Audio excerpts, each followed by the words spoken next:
What is going on, guys? Big Red coming at you with the Let's Watch NFL Week 8 Thursday night football game between the Packers and the Arizona Cardinals. Now, Fat Guy is going to be joining us just a little bit later, probably somewhere midway through the first quarter. So you guys are stuck with me to start out this game. And let me pull up this betting market and see what we have going for tonight's game. So we have 48% of spread bets on the Packers, 26% of spread money on the Packers, 61% of bets on the over, 32% of the money on the over, 67% of bets on Packers money line as a dog, only 39% of money on the Packers money line as a dog. 70,525 bets so far. Let me just update the spread as well. 6.5 minus 107 minus 103, 236 minus 272, 51. Oh, the OU's gone up half a point since I checked last. Awesome.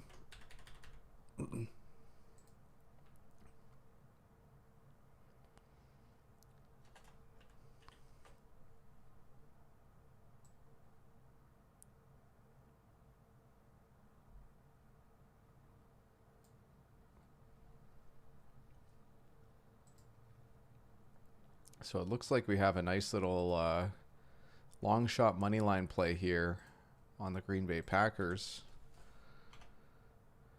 Green Bay at Arizona.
Well, my work here is done pretty much. I can just sit back and relax and watch this game. I guess I'll just keep updating the market as we approach. But I've got one unit on the Packers at plus 236.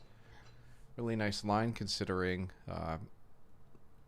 that they opened, I don't know, plus 160, somewhere around there. I guess I could double check and see. Yeah, they opened plus 163. They've been bet up to plus 236 because of COVID stuff going on. I believe Devontae Adams isn't playing. Alan Lazard's not playing. The defensive coordinator's out. I haven't seen the inactives, though, so I'll have to double check and see if there's anybody else out for them that's notable.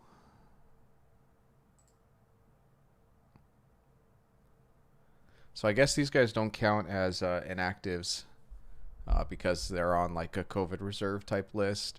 But Packers are missing Dennis Kelly, Jack Heflin, Jalen Smith, Ladarius Hamilton, Kevin King, and Vernon Scott. So only, I believe only Kevin King is the guy that I kind of know. Obviously, Jalen Smith I think is a new addition to the Packers. I don't think Dennis Kelly's been playing, but don't quote me on that. And then for Cardinals, J.J. Watt's really the only notable name that's not playing, as well as Andy Isabella and Max Garcia. But to be honest, I'm not 100% sure who's been playing O-line for the Cardinals, so I don't know if it's a big deal. What's going on, Josh? How you doing tonight? I'm on the Packers money line for this one. Plus 236.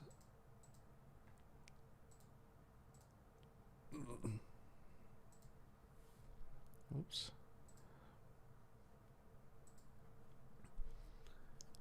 How you doing, Josh?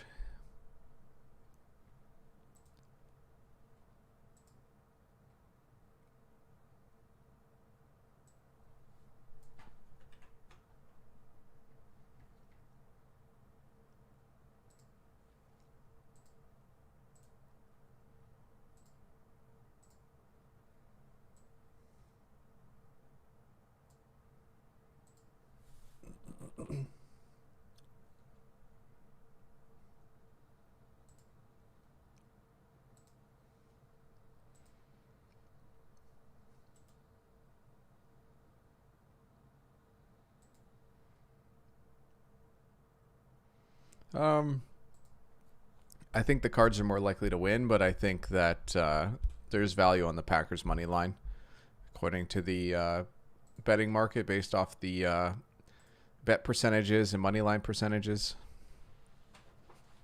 or the bet percentage and money percentage on the money line.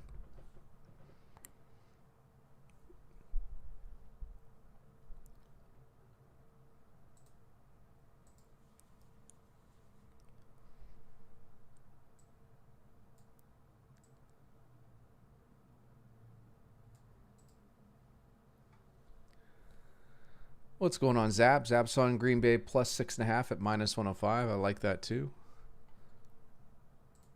I'm not sure when you came in, Zaps, but I'm on the Packers money line tonight, plus 236.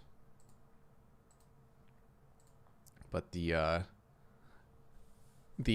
spread play as well for Packers is showing as a play with the betting market data that I have. So really either way, just I guess depending how much variance you'd like in this play.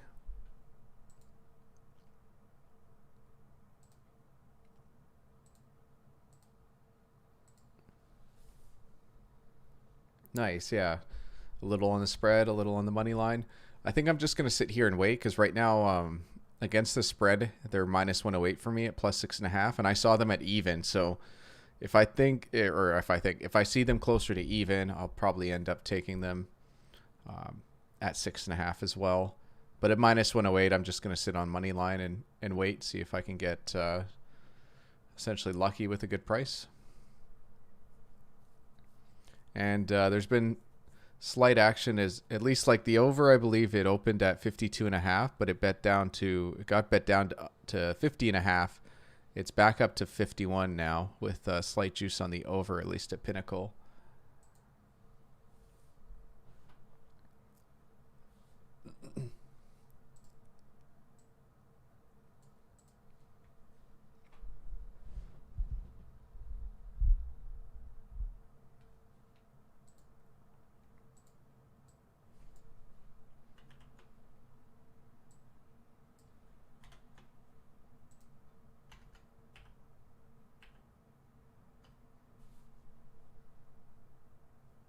There, plus 6.5. It's down to minus 103 now.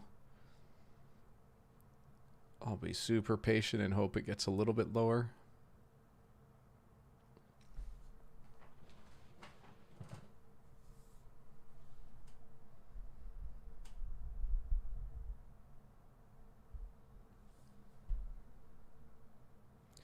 I'm looking at the OU right now. I would lean towards the under just based off of the percentage of money that's been placed on the under. 68% of the money has been bet on the under in this game, and that's been an indicator to take the under as far as market plays go. But as far as like the percentage of bets, it's 61-39 on the over under, and it's telling me that there's no value either way if you look at the percentage of bets.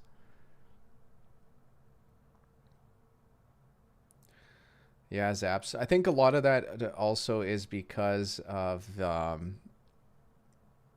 Zach Wilson being injured. So they have a backup playing for the Jets. So just the Jets are just, it's going to be really tough for them.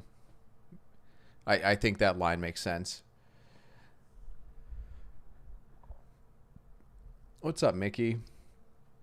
Fat Guy's going to be joining us a little bit later, like probably somewhere midway through the first quarter, end of first quarter. So I'm just riding solo for now. And I've already jumped on money line, and I'm looking at taking Green Bay against the spread as well. But I'm sitting here and being patient to see if I can get really nice juice. Right now it's minus 104. I'm just sitting here patiently and waiting, see if I can get it closer to even. What's going on, Jay? How you doing tonight?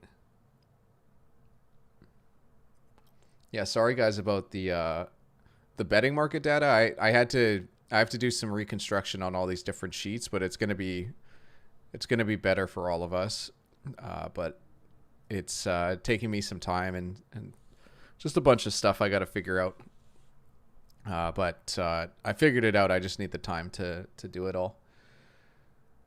Zap said, true, but Zach was the worst quarterback in the league to begin with. Huge adjustment for a bad quarterback. Yeah, it's what was weird is what did Fat and I see that line open at? I'm trying to remember because it was way down. It was closer to 3.5, and then it jetted up to 10.5. And it's a big move. I'm curious what the market looks like for that game. 85% of bettors have bet the Bengals, but only 54% of the money is on the Bengals. And then 81% of bets on the money line, which is about right with what the line is, at least what I can see at Action Network. And they don't have any money percentages for that Bengals-Jets game. So the few bettors that have taken the Jets really do have put a lot more money. They put 3 times more money compared to the bets.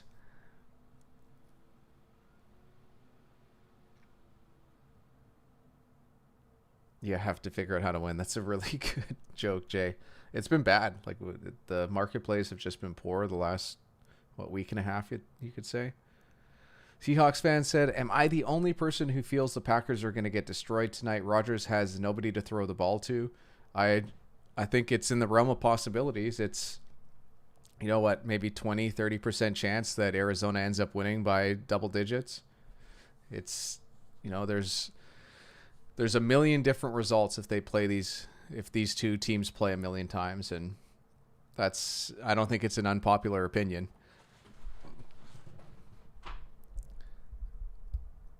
And spread wise, they're saying 6.5. So, Arizona winning by 6 or 7 is the most likely outcome. So it depends on what you think is getting destroyed. Fat Guy's going to be here probably mid to late first quarter. So he'll be here. He's just had to run an errand, had to be back a little bit later. I don't think Devontae Adams is worth 3 points, but I also think that line initially moved just because of the coaching, with the defensive coordinator being out, as well as I think they were, just projecting the worst for who else was going to be out, but it doesn't seem like who's out. It's only Lazard and him, right? Lazard and Adams are the only 2 guys out. So that kind of throws that out the window, but maybe the market is just, they kind of liked it where they ended up setting this and saw no reason to change it. 39, 28, 61, 35, 67.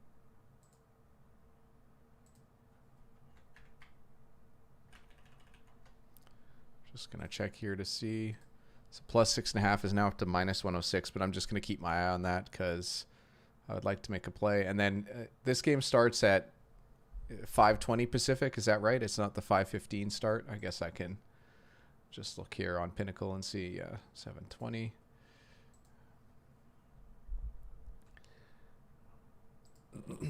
All right.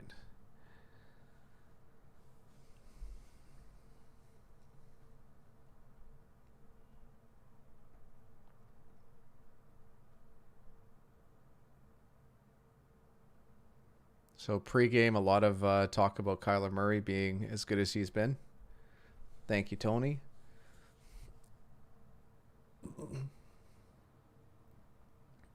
Cardinals are undefeated, right? They're the last undefeated team, I believe.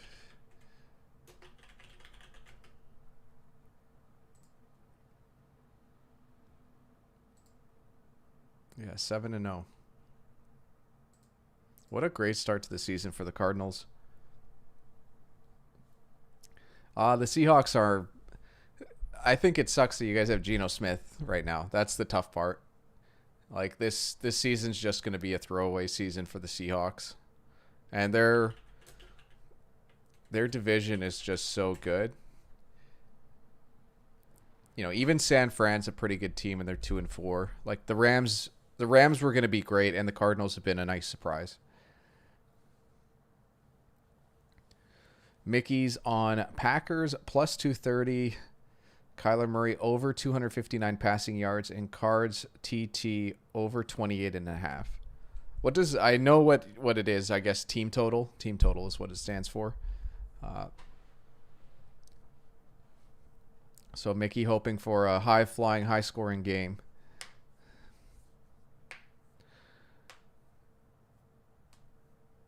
Jags are live dogs this Sunday, said Zaps. I think Seahawks are a bottom 5 team without Russ. Yeah, it's just the Seahawks are like Geno Smith is just it's such a huge step down from Russell Wilson.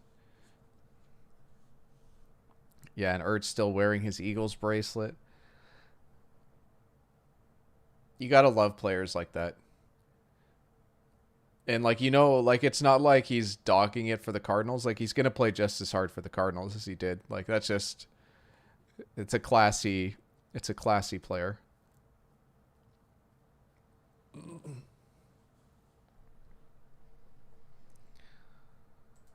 So juice on this, on the I'm just watching the Packers plus 6.5 juice. It's at minus 107 now, so I don't think I'm going to be able to get a play down on this. Yeah, Mickey, I agree completely. Like Cardinals win by 6 is probably the most common result for this game, but that's why we sit here and watch these games, because anything could happen.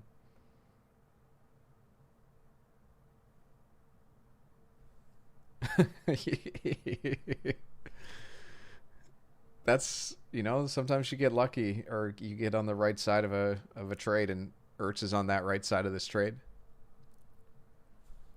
Who else do they have in what else do they have at tight end in Arizona? They've got Daryl Daniels and Demetrius Harris, so they were really... Well, they had Max Williams, but he's on IR. So it looks like he was kind of the Max Williams replacement.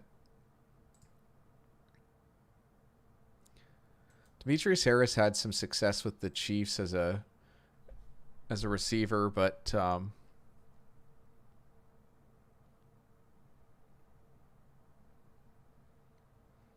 not exactly like a prototypical receiving tight end. But it's nice. Arizona has, they're probably going to make the playoffs. And why not patch up some holes that you have? And it feels like receiving tight end was one of those holes.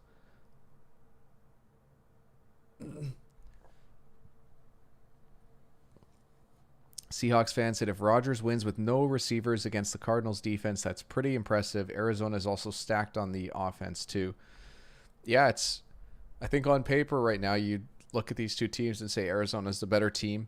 I think I'd give slight coaching advantage to Green Bay, but I've been impressed with both coaches. Kingsbury has really progressed and done a good job to grow this team. But there's a lot of talent on the Cardinals, but it's hard to count out Rodgers. Rodgers can play very, very good. I think missing Adams is not the greatest, but I don't think Adams is worth 3 points, kind of like what Zap said earlier.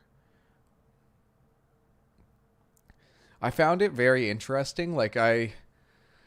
It's hard to just take the Visson home field advantage data and just be like, okay, this is, 100% what I want to do. But I think it's a really good thing, a really good way to incorporate into handicapping if you are handicapping, as in maybe you can half them. Kind of bring, instead of 4 point advantage, maybe bring it down to 2, or, instead of a -2, bring it up to -1, and then kind of use that as an indicator. Because I didn't mind what he was talking about, but it's still such a small sample. There's just not much you can do in the NFL, right? You're going to play 8 to 10 home games a year, regular season and a couple teams in the playoffs. And even over a 3-4 year sample, you're just still going to have, information, or, essentially he was looking at about 40 home games, and, or even less, 30 home games. Yeah, and that's the other thing too, Mickey, is like using that information. It can help explain why things are the way they are. And tonight's a great example. So Green Bay is playing at Arizona, and Arizona was like fourth last in home field advantage. They actually had a negative home field advantage. Um, I don't have the numbers in front of me. I guess I do have it in the Discord. I could probably find it. Yeah, so Arizona, according to that Visin stat, is essentially -2 on the road, and Green Bay is positive +2.3. So essentially, what they're saying is that with how the home field advantage is, the difference between these two teams, it's essentially like a neutral field game, whether they were playing in Green Bay or whether they're playing in Arizona. And I think that using that information here, if this game was in Lambeau and Arizona was -6.5 points in Lambeau, I think a lot of people would probably feel differently. They'd probably be taking Green Bay and putting more emphasis on their home field advantage, if that makes any sense. But that's actually, I'm really glad you brought that up. I can't speak for some reason. I don't know. I hop on here. I can never say anything right. But it's very interesting to see like Arizona's -2, and they're using the past 3.5 years. Arizona hasn't exactly been the strongest team over those 3.5 years. So their home field advantage probably counts for more now than it, technically did maybe 2 or 3 years ago. But to think that like just flipping this to Lambeau and making Arizona 6.5 point favorites, I think everyone would be like, no, that's way too much. That's crazy. You'd probably end up with the opposite, like bet split. Like you'd have, 70% of the money on the Packers type of thing, rather than it being what it is tonight. Green Bay's gotten all the way up to +6.5 as we approach kickoff. So unfortunately, I'm not going to be able to get money down on the Packers against the spread. Oh yeah, this is easily the best Thursday night game. I'm pretty excited for this one. Like I like most games. Most games are 5-star entertainment, but I know a lot of like casual fans are gonna love. They love watching the best teams play, and these are two of the best teams in the league. And then exactly, Mickey, about Julie Ertz. Their kids might be a bit athletic, huh? I actually don't know what Julie Ertz looks like. Oh, she's yeah, I forgot about this. I guess she plays for the U.S. Women's National Team.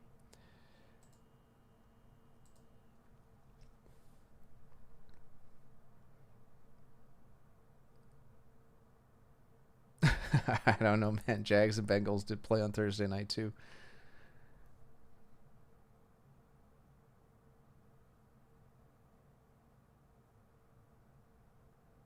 Yeah, I remember now. Like I remember I've watched a little bit of the women's national team, the U.S. Women's National Team play, and I remember them saying Ertz. I can't remember if I ever heard them talk about like it was his wife, but that makes sense. It's not exactly a common last name.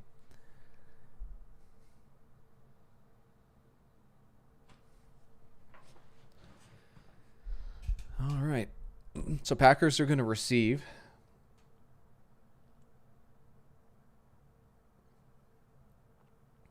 It's pretty crazy that since he's the number 1 seed after 7 weeks. That's that would have been I'd like to see the odds on that. All right. So the bets have been taken down. I can switch over to the live betting.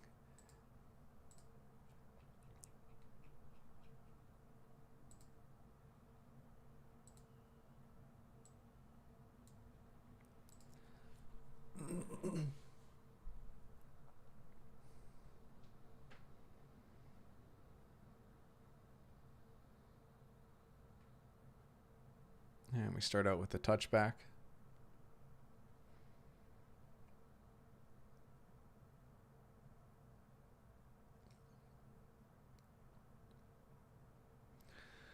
Josh Allen has Aaron Rodgers again, and he's playing against Fat Guy. Fat Guy was dethroned by Medium Rye, which was nice to see.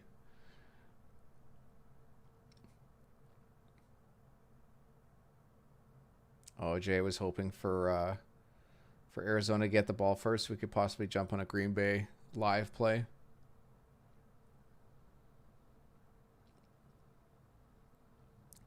No J.J. Watt for the Cardinals. I'm interested to see if that makes much of an impact.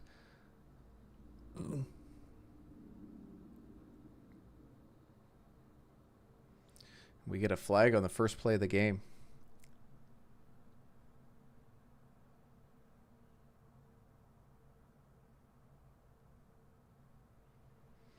Holding on Green Bay, so not a great start.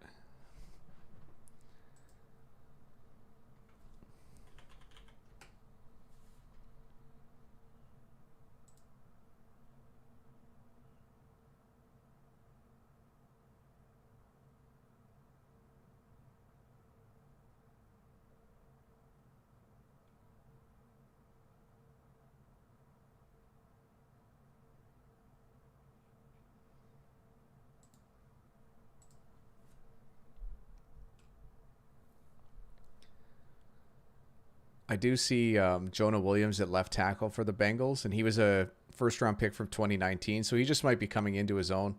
Oh, really nice screen drawn up here, and Aaron Jones managed to pick up 11. Try to pull up the live updates here so we can see what's going on.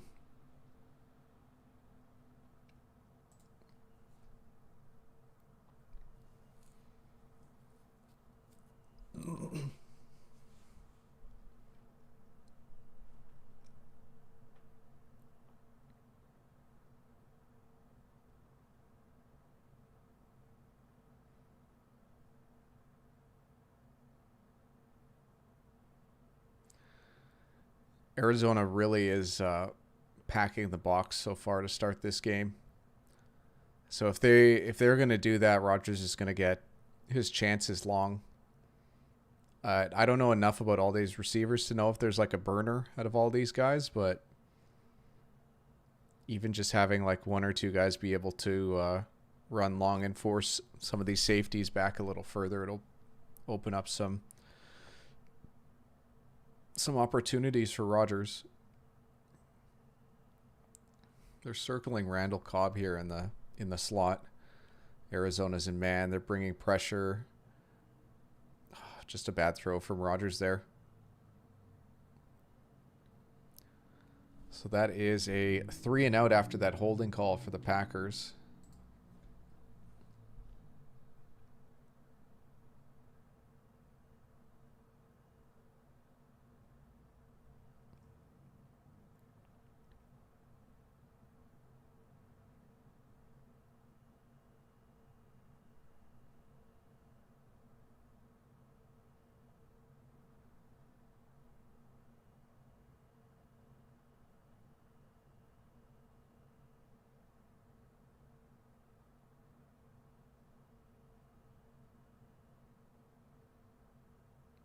What a kick by Bojorquez.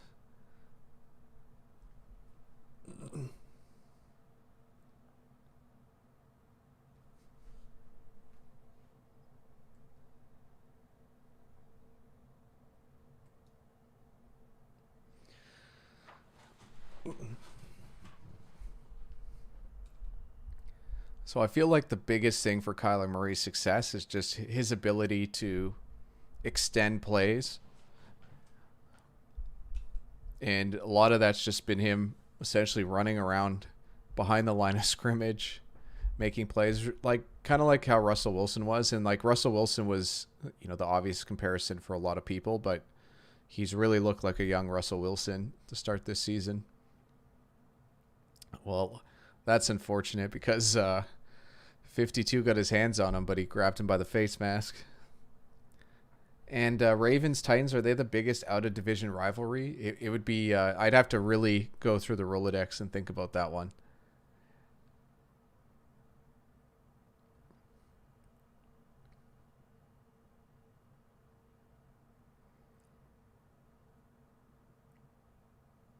That was like one of the worst face masks I've seen in a while.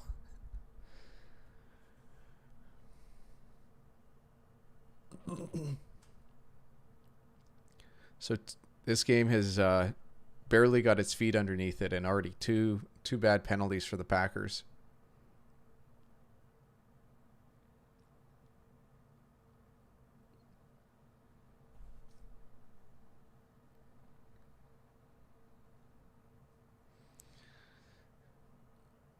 Maybe he's maybe a month or two in.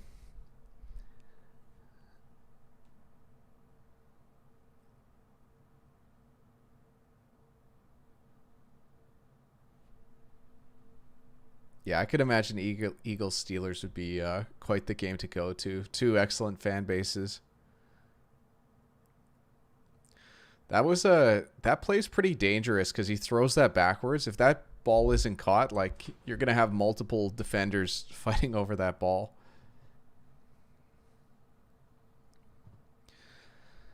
We got third down here. They're highlighting that Jerry Gray, the defensive backs and passing game coordinator, is probably calling the defensive plays. I can't hear what they're saying, but that's my guess.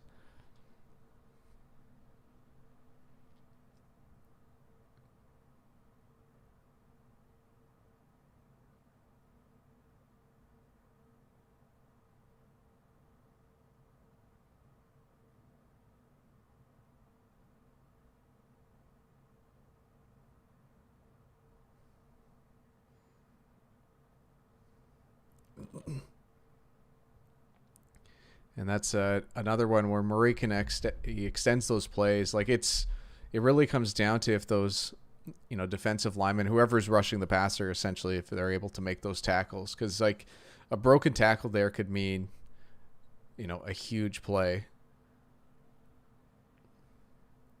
But they were lucky enough to get enough pressure there where he wasn't able to kind of like reset and actually find someone down the field.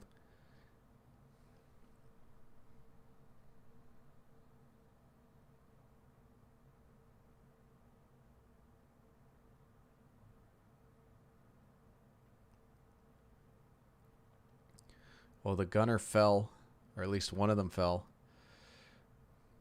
So Packers able to pick up a couple yards. It looks like it was fumbled late.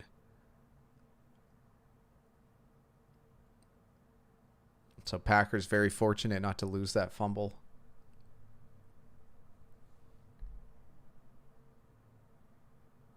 Yeah, very clearly a fumble. So Packers very, very fortunate to fall on that one.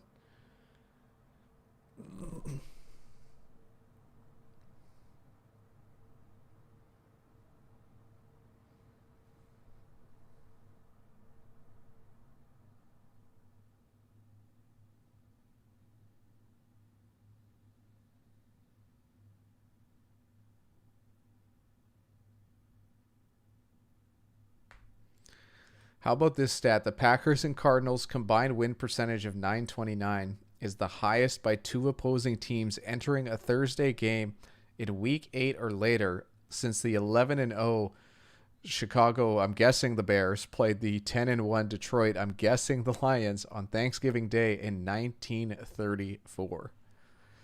Holy smokes. That really is a good point. I think we can even translate that to other sports as well. Pretty much anyone playing in Arizona, like, it's such a vacation place to go. It's such a cheap place usually to fly into. That could be why the home field advantage is negative. But it's tough, right? Like, I feel like home field advantage is very dependent on how a team is doing. Like, there's no way Arizona has like the fourth worst home field advantage with how well they've played this year. And then the other thing I found interesting about it, Mickey, is that the teams like the Chargers and Rams, or like the Giants and Jets that share stadiums, like, that's a really good way to kind of tell like how much fans themselves can make a difference. I don't know how much you can infer from that, but that's the only way you can really like tell. If it's the same stadium, probably the same conditions most of the time, how much does the two different fan bases make a difference? And I found that pretty interesting to see the difference between those two.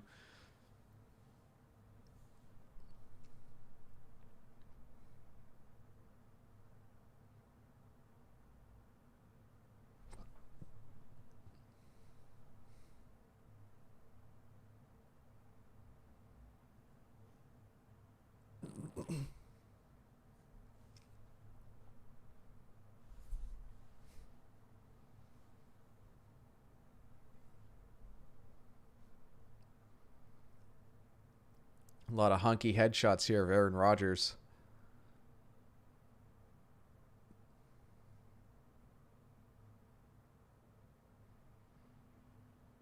I can't make fun of Rodgers too much because him and I got a similar look going on right now.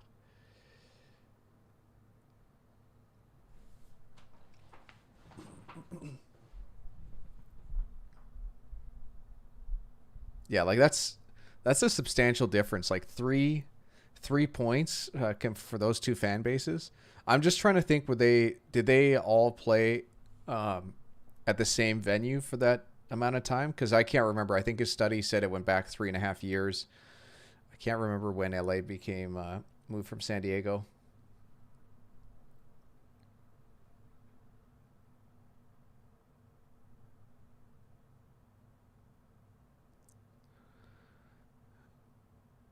Ball hit the wide receiver. Is that Amani Rogers?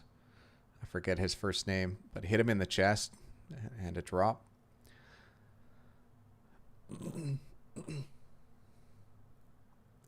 Giants and Jets. So Jets slight advantage with fans. Chargers are just not a popular team.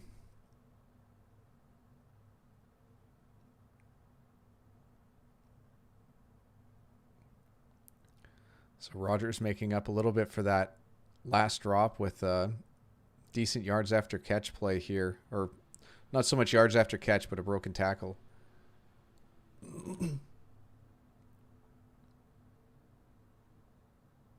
Oh, I didn't see, but maybe they're highlighting that his wrist hit the ground.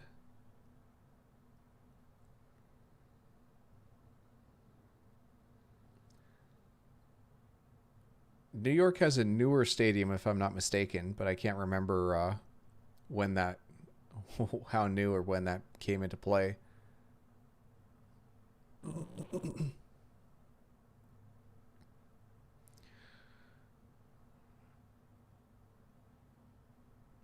Man, Aaron Jones almost came down with that, but what an excellent defensive play here. Is that Collins who made that play?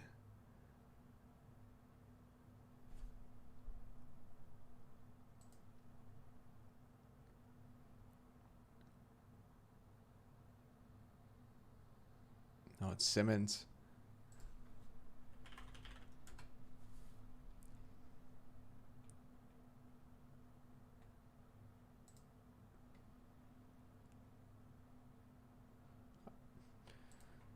Isaiah Simmons, the first round pick from 2020. There's a lot of athleticism at linebacker. I think that's really kind of the secret, or I feel like where defenses can really make up a huge difference. It's just that athleticism at linebacker is just, it seems to be the biggest difference maker right now for a lot of teams. Because there's so many other linebackers that would have got just absolutely burnt on that last play.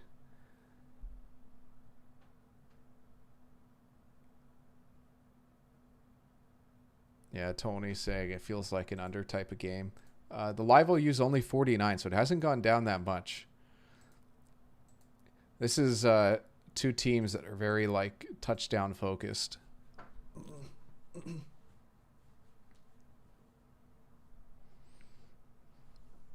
So at least we know, like knowing that it's been 7 years, then that home field advantage information that we have from Vissen for the Giants and Jets is pretty accurate. Like they've had the same conditions the whole time. Rams Chargers a little tougher because I don't know if those two teams have played in the same location for the last 3.5 years. I'm trying to remember when the Chargers actually moved from San Diego to LA. It's probably a lot longer than I realize. Because SoFi they've played at what for the last year and a half, let's say, and then I can't even remember where they were playing before the new stadium.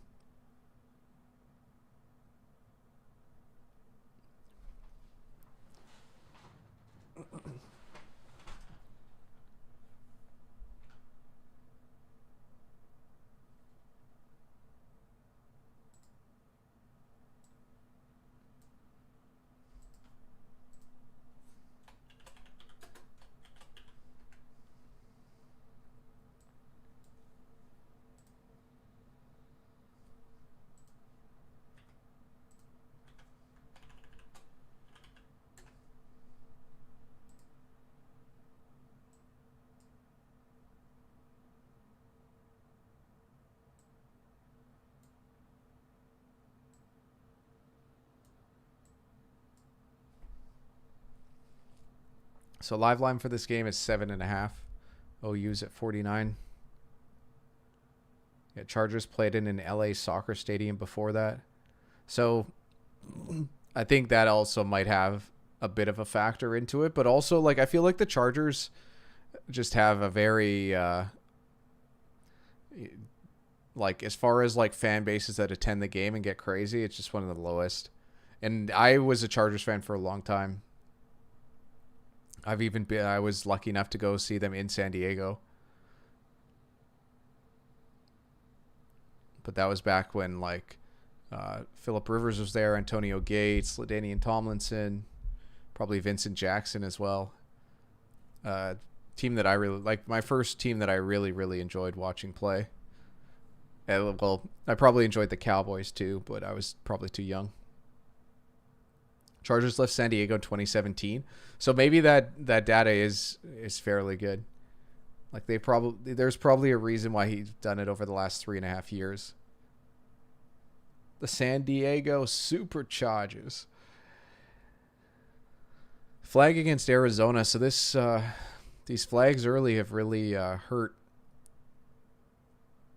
both sides, at least offensively, other than that one penalty for Kyler Murray.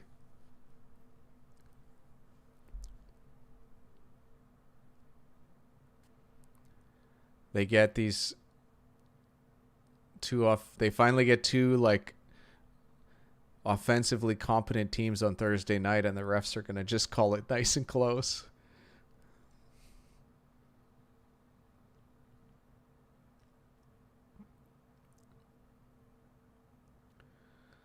So far, the Packers' pass rush has done enough to keep Murray uncomfortable.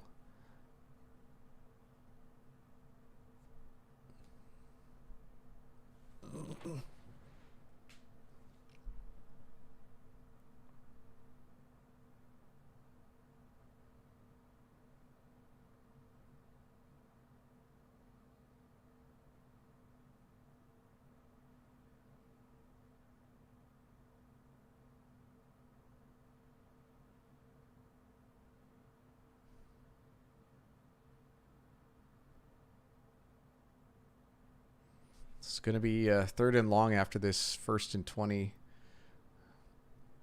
After they took the penalty and started 1st and 20 on this drive.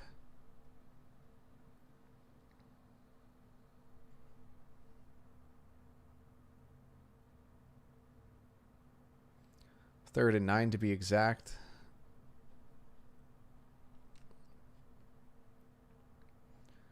Very interested to see how Green Bay's D-line does against this Arizona O-line, especially on this play. And they get there. Murray just chucks it up, and this is going to be a touchdown. Oh, my goodness. There's a flag on the play, though.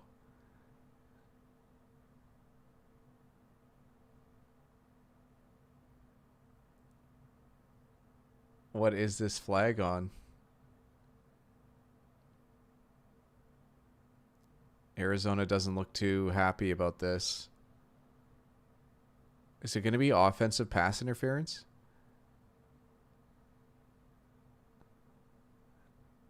It looked like the ref trying to keep Hopkins away is laughing. Oh, they called it on the face mask before he got in for the touchdown. Oh my. So most of this is going to count then. They just take the touchdown off the board, I'm guessing.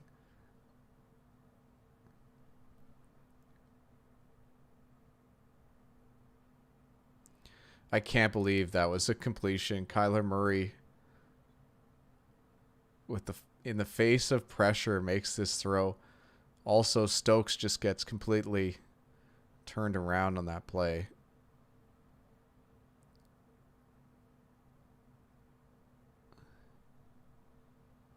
What's going on, Jackson?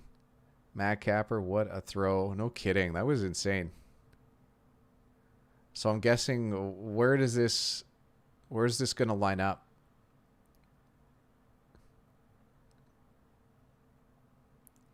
So the penalty was enforced at the 6. It brings them back 15 yards to the 21, and they are 1st and 10. And then what? Did Arizona just have to use a timeout? Oh my goodness. What a interesting few minutes of football. I still can't get over. I thought it looked like Kyler Murray was throwing that ball away. I think he did, Jay. It essentially it just looked like he stopped to see what was going on and then probably saw the ball in the air.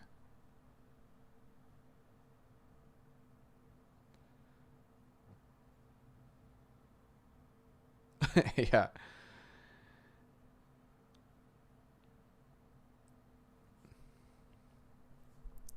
I did I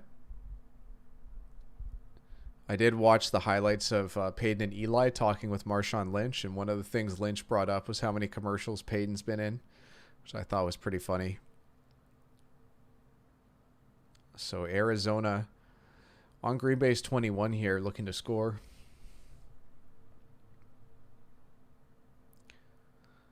They just get a pitch to, I think, Rondale Moore.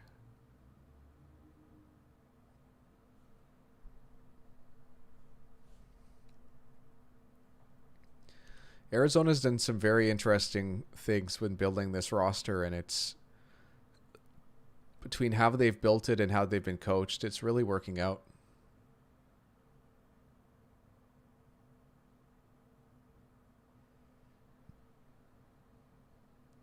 A very quick pace here. And it looks like, I thought it was a first down, but this line judge is looking like he's going to mark it about a yard short. So 3rd and 1 here for the Cards. You have to think unless they have a big loss here, it's going to be 4 down territory. It was interesting they went so quick on the last play, and now this one, they're not even at the line of scrimmage until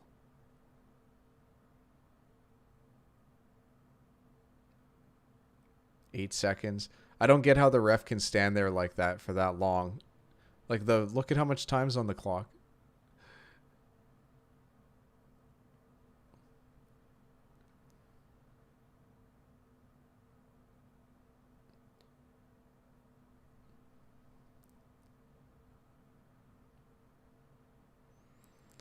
I don't get how that ball's not put down and placed for them to get started. I guess it's like a substitution thing.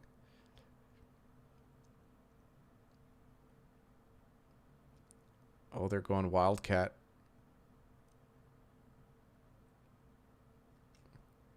Easy. Holy smokes. What a touchdown. That was a really nice play.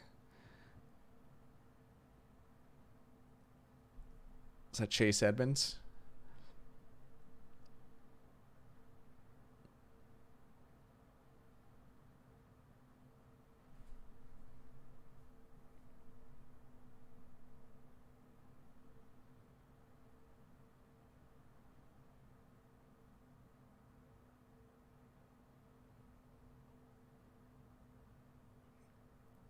Darnell Savage just essentially got lost or kind of like on the wrong side of that play.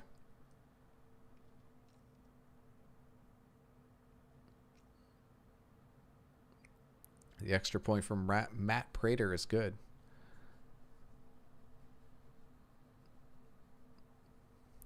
There's a noticeable size difference between Chase Edmonds and James Conner.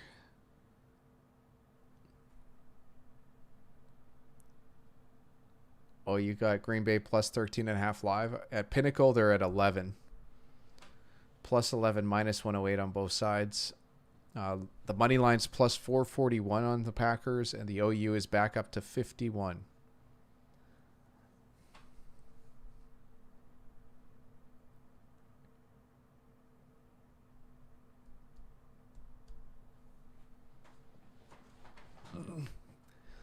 Just a spectacular play by Kyler Murray on that heave down the field to DeAndre Hopkins.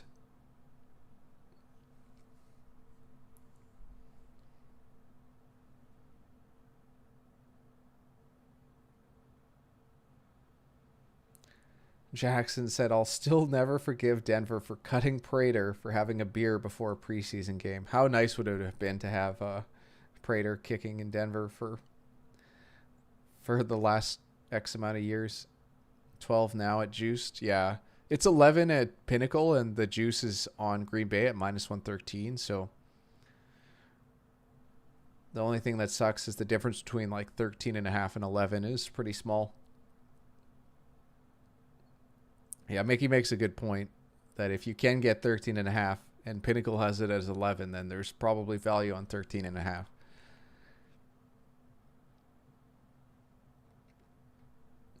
Yeah, Mickey, that's been Fat Guy's biggest thing right now is just essentially betting any inefficiencies in the market that don't line up with Pinnacle.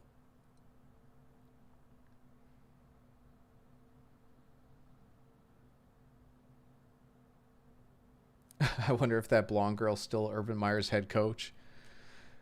I still can't like.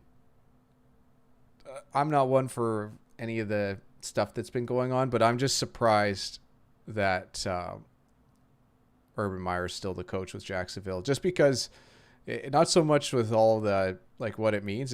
It's what it means to the players. Like the players, I guess some of them just don't care, but some of them you kind of got to tune out a guy because I'm sure he's telling those guys to not do exactly what he did, and it's just tough to have like faith or trust in someone when they're essentially doing what they're telling you not to do.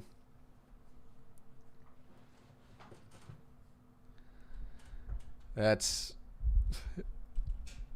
weird, Josh.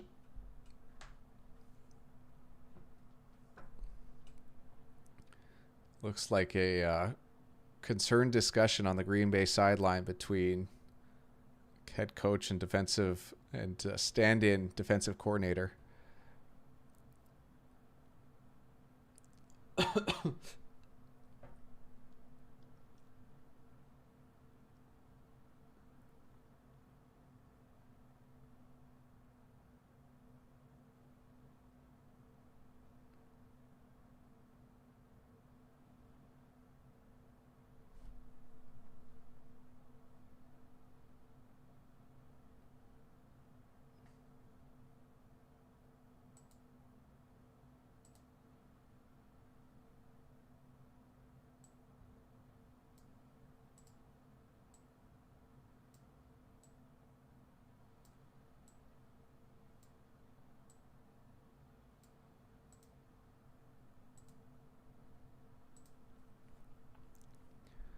Yeah, Pinnacle's already down to 10.5.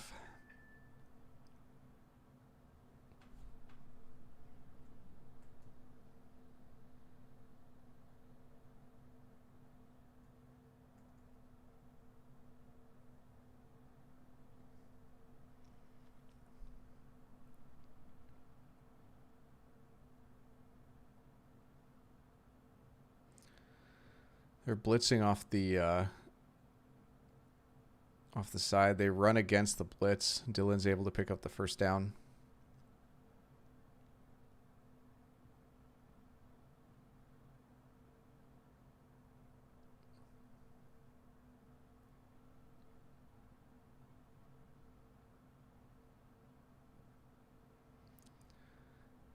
It looks like the Packers' plan is to just kind of like dink and dunk down the field.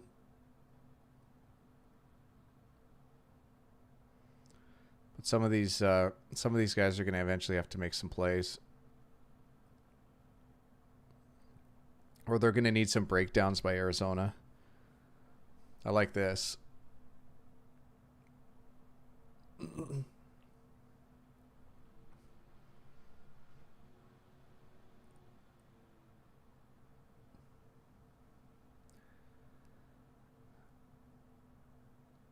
Zaps is on Colorado minus 112, Anaheim minus 127, the Canadians plus 120, and Calgary plus 105, as well as the LA Kings at minus 110.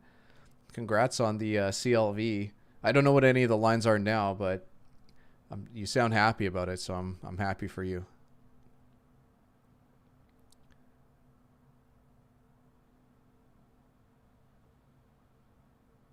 Second and 3. Nice run from Dylan. This has got to be a heavy run game from Green Bay. I'm sure each of these guys is probably going to have like 12 and 13 carries.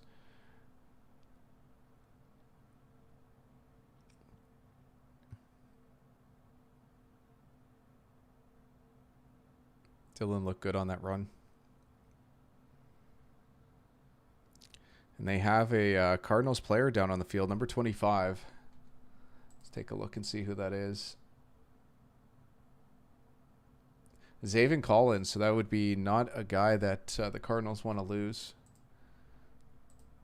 And the live line's down to 8.5.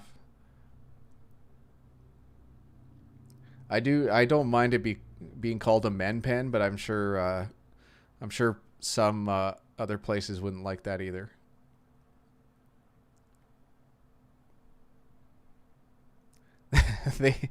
They really should call it the Ram Ranch. That's the only one I could think of that's not offensive.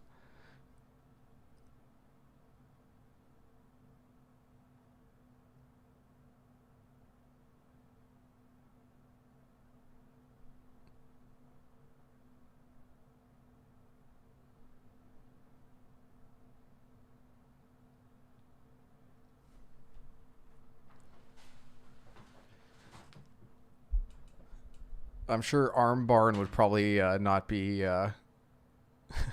not be PETA friendly either.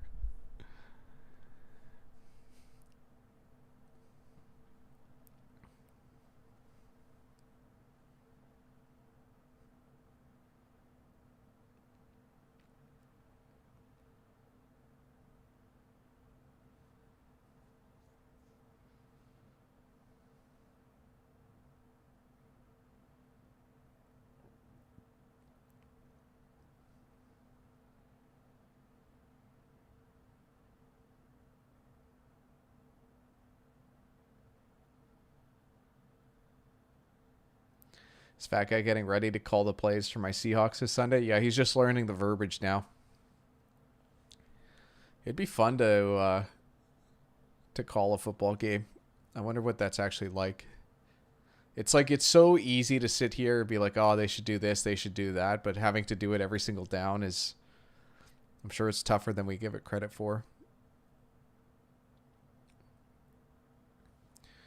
But I watched the highlights from like Peyton and Eli talking about Monday Night Football, and Brady was on, and they were talking about quarterback sneaks, and he started getting into like if they're gonna just like line up right under center, then you run out wide. If they're gonna don't want you to throw deep, then throw it short. If they like football is, I'm sure it's a lot more complicated than that, but he keeps it very simple. Like you pretty much just want to do what the defense gives you.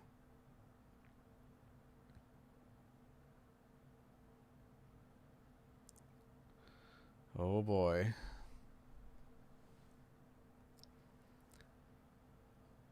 So Rogers made a read there, I believe, to Tanyan, and Tanyan saw something different.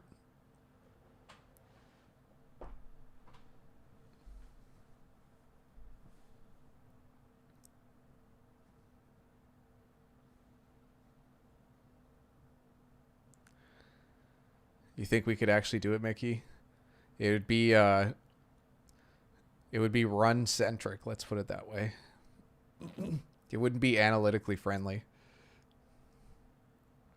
But I guess it just depends. It also depends like which team it is, which roster. You're going to do different things with different groups. 3rd and 4, so here's a key down for the Packers. Are they in field goal range? They're on the Arizona 39 right now, so they're like fringe field goal range. I don't know if they're going to try a field goal that long with Crosby. It looks like Arizona's super confused here. Oh, and they jump off. Rodgers. Oh, man. That was his chance. That was the Packers' chance on this drive. Rodgers is pissed, and he should be, because there's no reason for them to blow that down. Just terrible.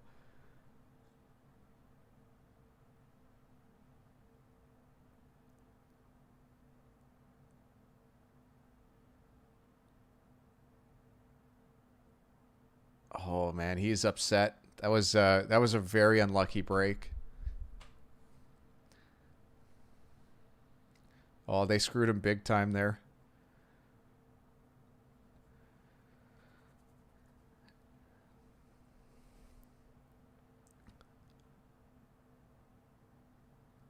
What just happened there?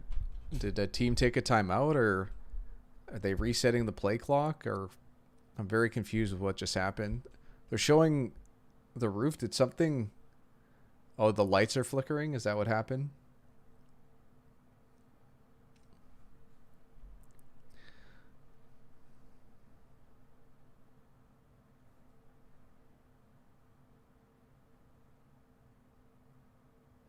This looks like a running play. But they're running into a stacked box. Oh, it's not a running play. Man, a lot of these receivers, I'm just hoping they go down. I have a feeling a lot of these inexperienced guys, like, they're more likely to fumble. But good job here by, it looks like Winfrey. Not a player I've heard of. Or maybe not heard of, or familiar with.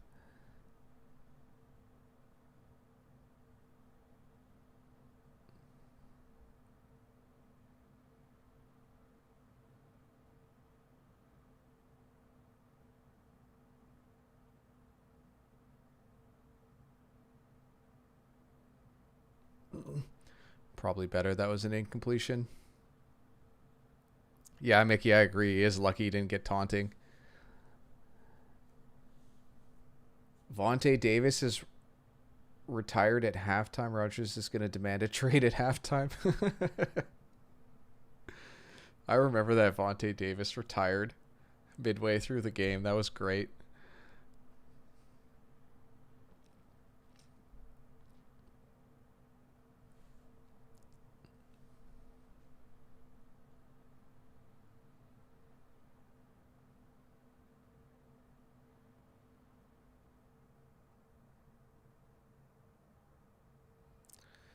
Packers are just grinding this drive out, and it's working out well for them. That's kind of the scary part, is Arizona's just so much more likely to score quick with how their offense is run, but Green Bay can definitely grind this game down like they've been doing in this half, or this quarter.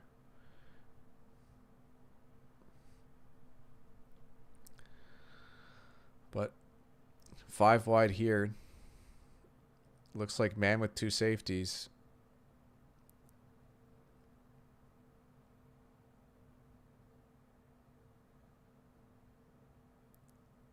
Oh, big tackle. Green Bay should just run up to the line as quickly as they can. Winfrey has to do a better job here, but... And that's really close. He's short, but it's very close.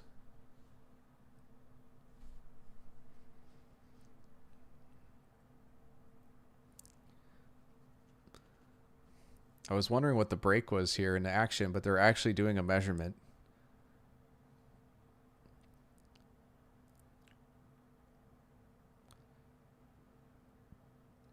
And it's much shorter than it looked live.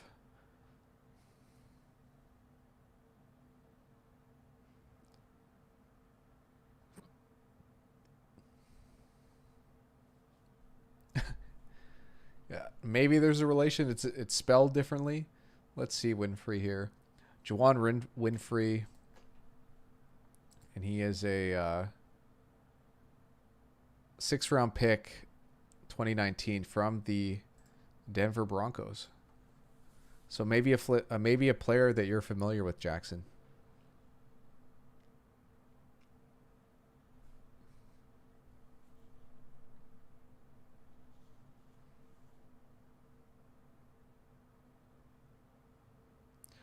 If the timing on the clock and the play clock is exactly what it's showing, I have a feeling that the Packers are going to be just using a hard count and trying to get them to jump offside.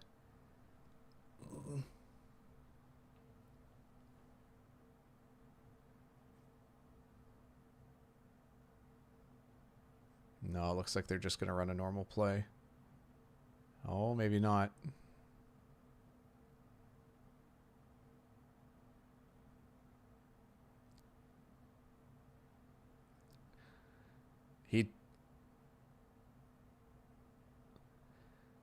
It really, really looked close that 44 might have jumped in.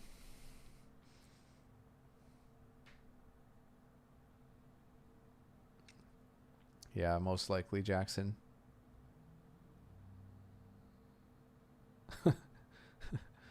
Well, if Fat Guy makes it home alive, then yeah, maybe we will be sponsored by Bridgestone Tires. Zap said he's turning off the TV if they kick a field goal here. I don't think they're going to kick a field goal. I'm pretty sure they're going to go for it. But I like what they just did there. Like, it was the perfect amount of time on the play clock. And you can just tell, like, the Packers are just trying to grind this game out. Like, the Packers are doing everything they can to win this game.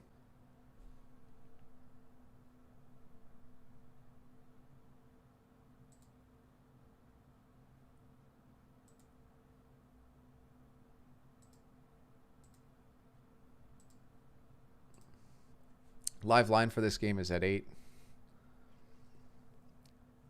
Green Bay money line plus 376. The OU's down to 49.5.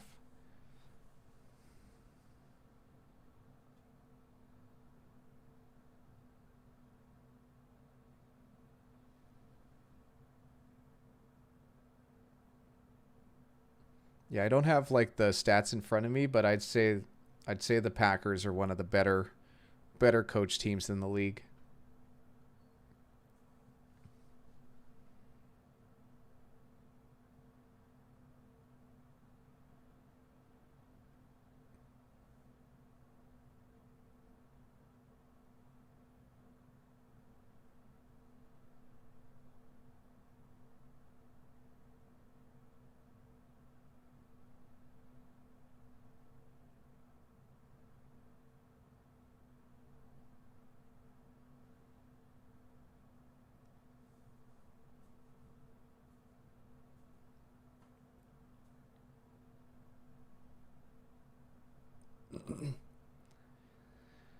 They've taken the live line down, so I'm sure this play is probably in the midst of happening.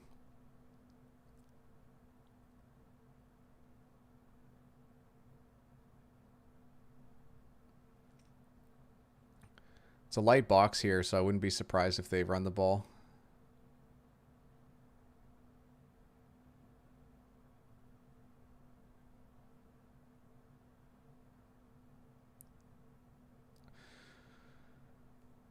Arizona met them behind the line, and Dylan just gets it done. You got to celebrate that one.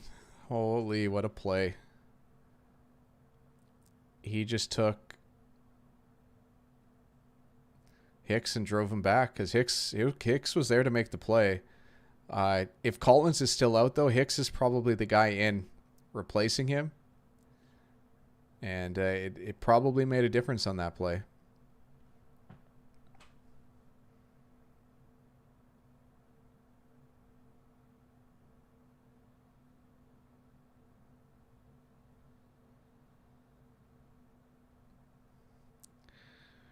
Man, a fun spot to gather up that fumble and just have guys punching you there.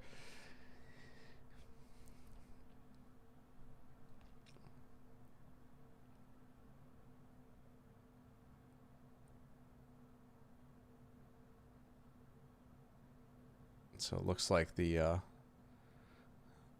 looks like he was down before that ball came out.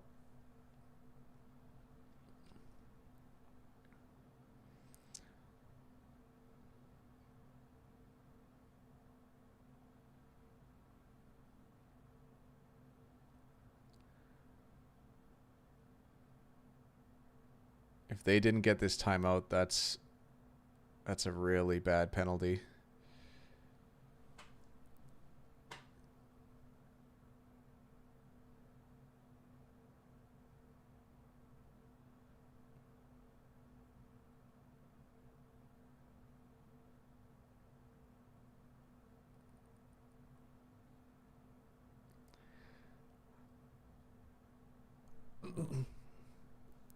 The refs feel very lenient about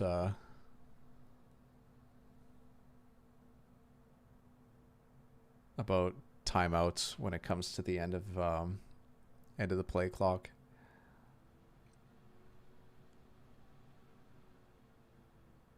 I like how Rodgers is essentially telling the other Arizona sideline that his coach called it.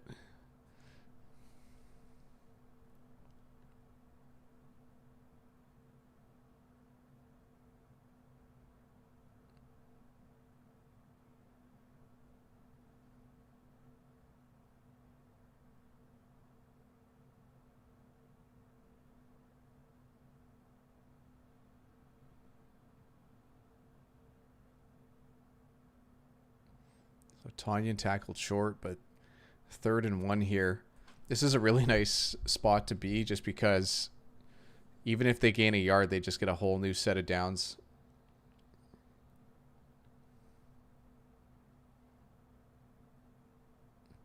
I don't remember Rodgers having very many quarterback sneaks off the top of my head.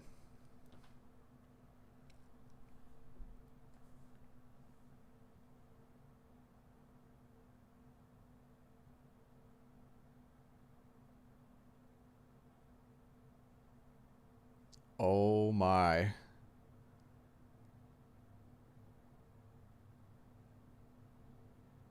Simmons was not happy with that one. I want to see this one again because I don't get what he's so unhappy about, but I can't believe Aaron Jones got in.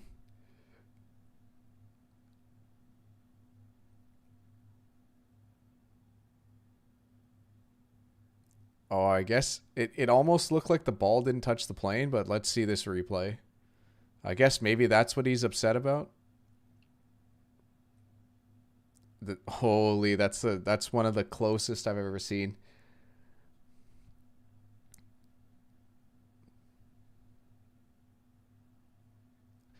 And the kick looks scary, but it's good. And we have a tie game. I it's so tough to tell with these camera angles, but that ball looked like it might not have crossed the line, and they were so quick to get that extra point off.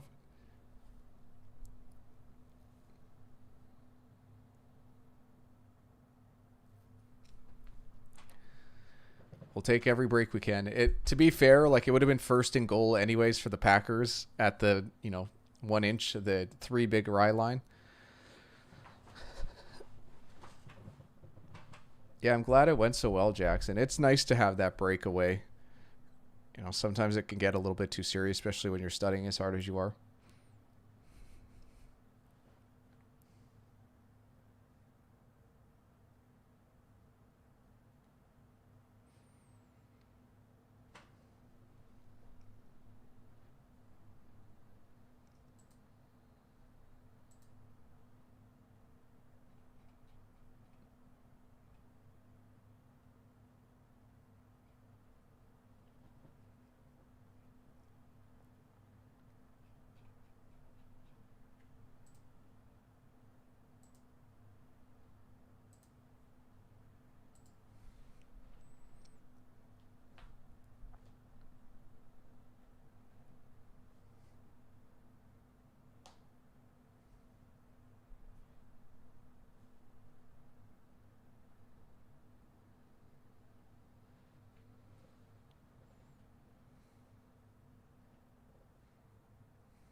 So we had a 14-play, 75-yard drive from the Packers, and 2 really, really big-time effort plays from each running back that really made a difference.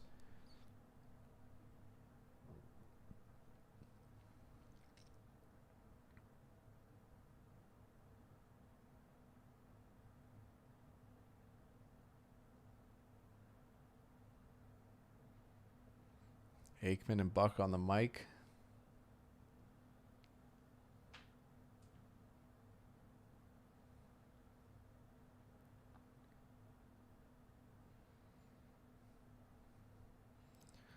Mickey's right. You just never say never. It might not be what you plan to do, but who knows how the cards unfold.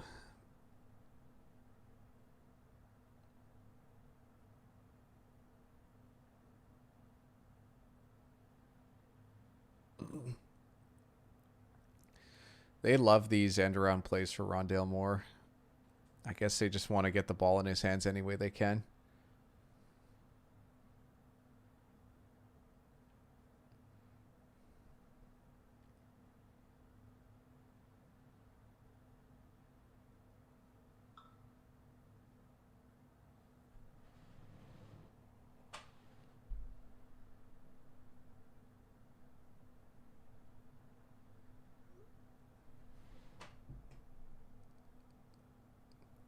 We get an overthrow there by Murray.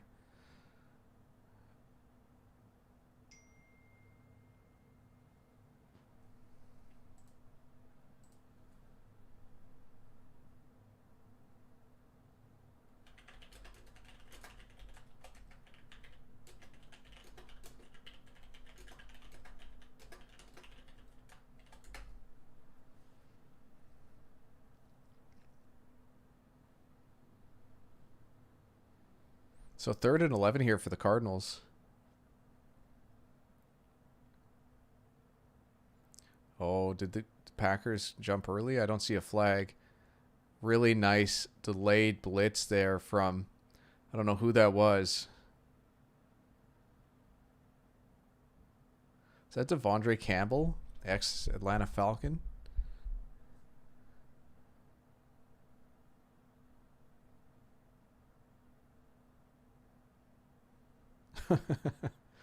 What a nice play.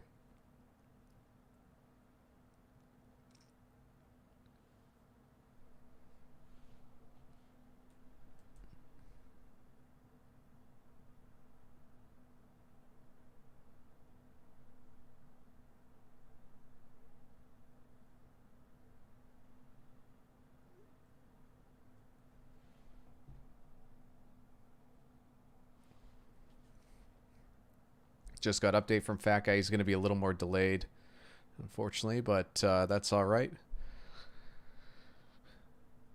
And we get a decent return here, so Packers are going to start with the ball at the 36. I spoke too soon, though. There's a flag on this play.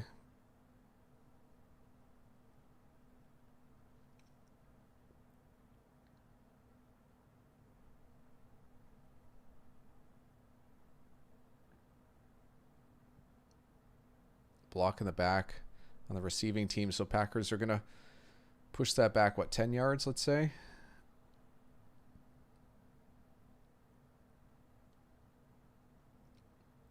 So is it 10 yards from where he caught the ball? Or it's where the foul took place? It says it's enforced at the Green Bay 25, so Green Bay will start with it on the 15 instead of the 36. Those penalties can make a big difference on special teams. It's a 19-yard penalty.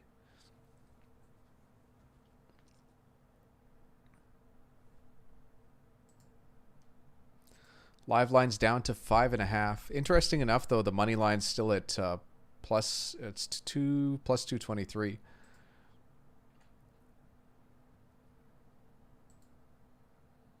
And the live OU's at 51, so pretty much spot on from what we started at.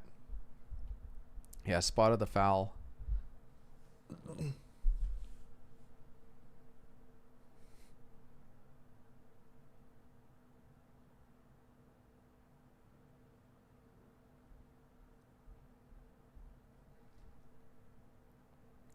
That's the one part of this game that I really struggle is just all the different penalties and what all the different penalties mean.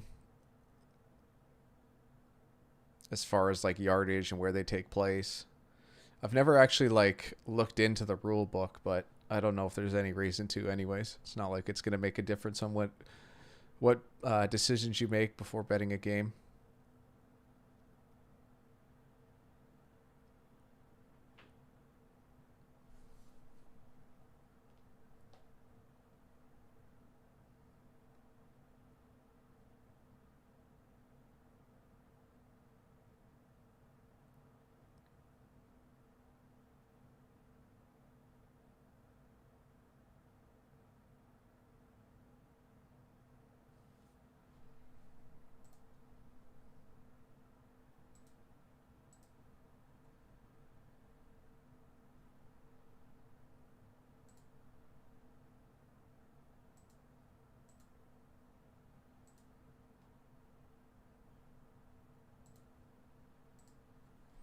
Live line's already down to Green Bay +4.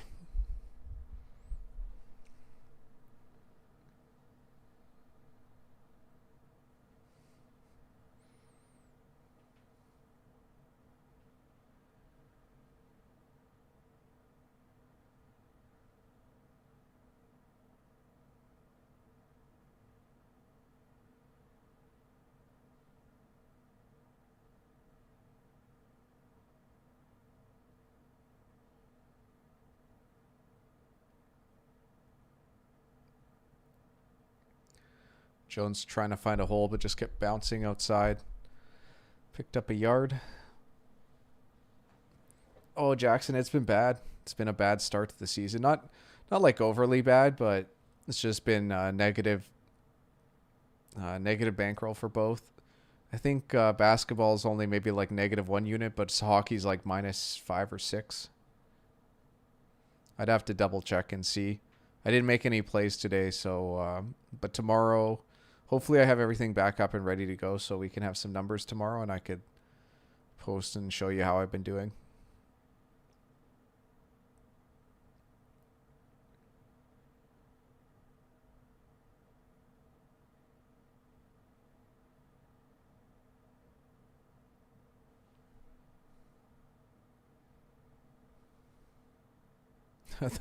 The Red Sea has a lot of green in it tonight. Touchable J said, just lost my Pens bet. That sucks.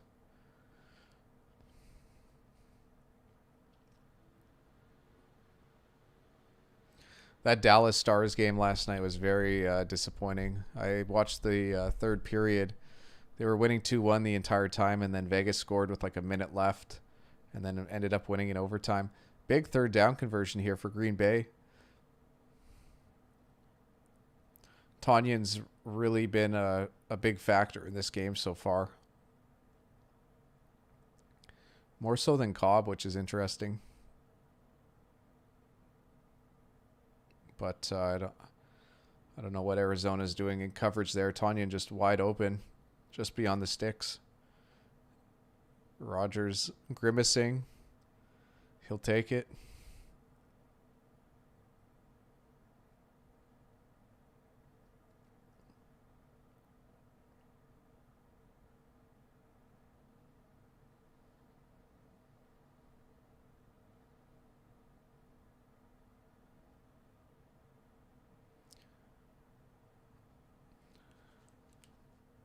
Nice running there from Rogers.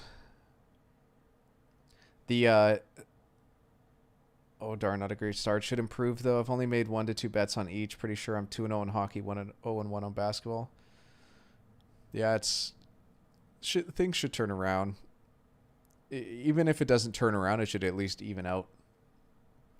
The that Stars game was brutal. I don't know if you watched it as well, Mickey, but I just couldn't. Stars were playing so aggressive in that third period, and they were up a goal, and then it came back to bit them. And Vegas didn't look great either, so just a very unfortunate. Man, Dylan has run so well tonight for the Packers.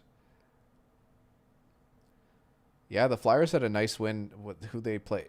Were they playing Edmonton yesterday? And they won by 2 on the road? That's pretty impressive.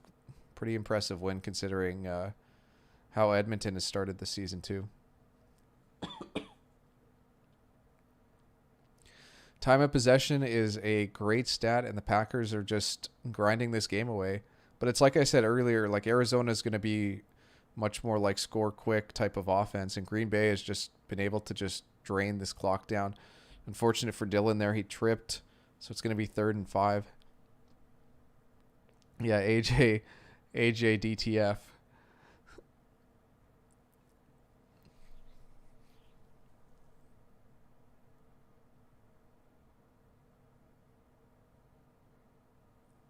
I've said Dylan like a million times, and that's all I keep thinking about too, so.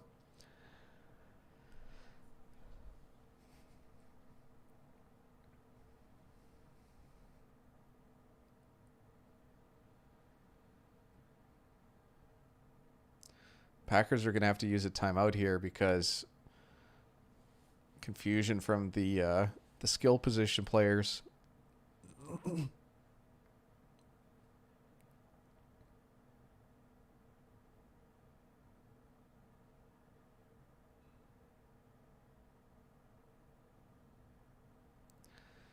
That was another thing that Brady talked about. He essentially was saying like road games when you're playing and it's loud, like it can affect, maybe 7 or 8 plays. And if you're getting 60 or 70 offensive plays, like that's 10% of your plays essentially down the drain just from miscommunication. This is one of those great examples where Green Bay has to take a timeout here, and it's because of confusion or miscommunication or just misunderstanding from these less experienced players. But Tonyan was one of them. He's a Grizzly vet with the rest of this receiving corps at the moment. This is going to be a quick hitter play here with how Arizona's lined up. And they're able to adjust. And terrific tackle from 45. I don't know who that is, though. Oh, I remember the name now. It's like Gardek or something like that. He made a terrific read and just a terrific play on that.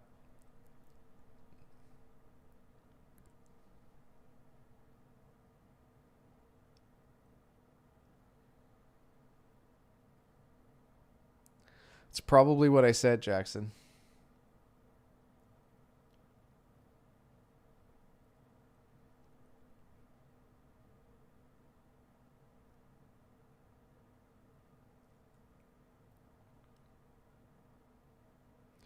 Oh, man, did he touch that?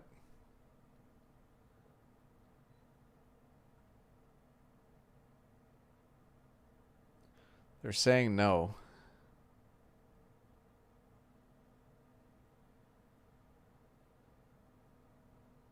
Oh, he definitely touched that.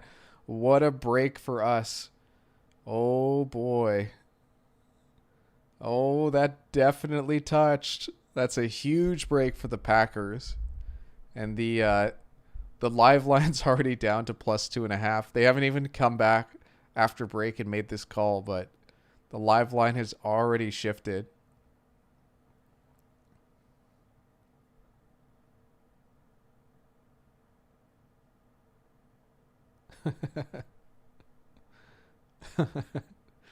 I guess that's how you could explain this Green Bay receiving corpse.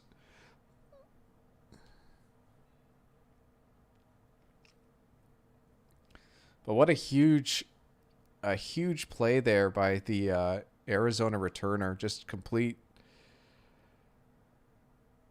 a complete disaster, really.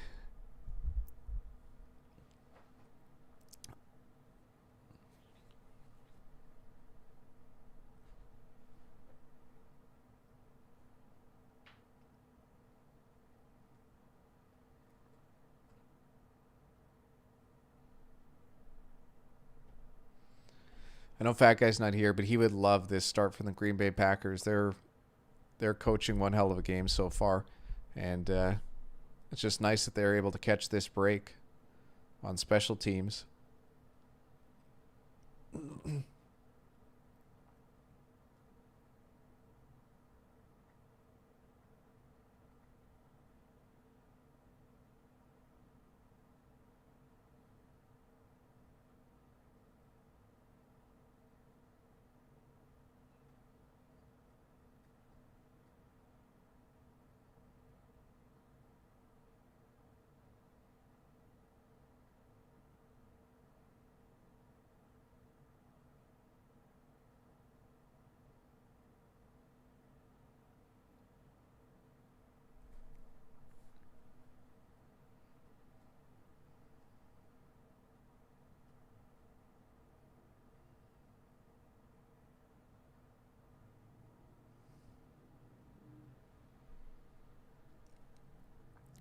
Oh, it's definitely Green Bay ball.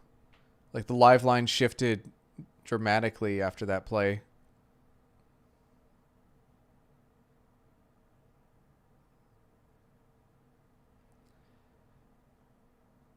I know you can't advance the ball, so I'm just curious where they actually get it from.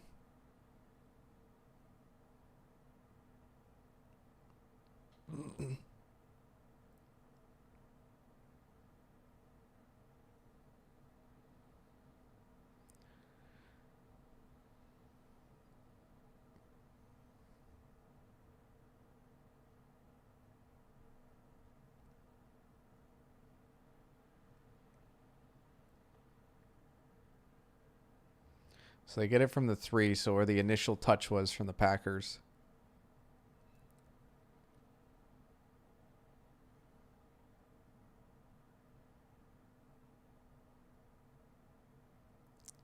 Oh boy, Mercedes Lewis. Touchdown.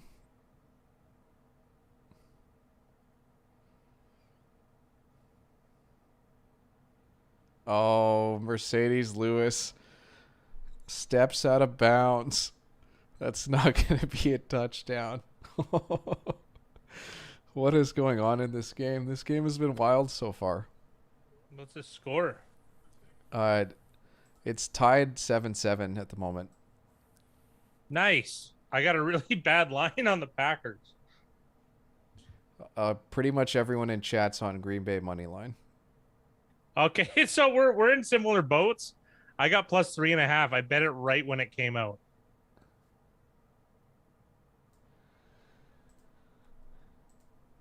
It's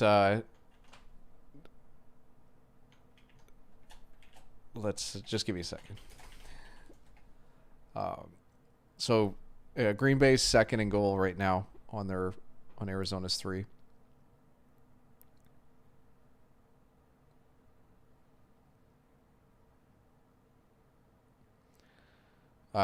Mercedes Lewis. Oh, Mercedes Lewis just made a one-hand catch at the back of the end zone and stepped out with his huge foot. dude, how long has he been playing in the league? 15 years? I didn't know he 16 was years? still. I didn't know he was still. I bet you secretly that guy might be the best blocking tight end in football. You don't keep your job that long with little to no offensive production without that ability.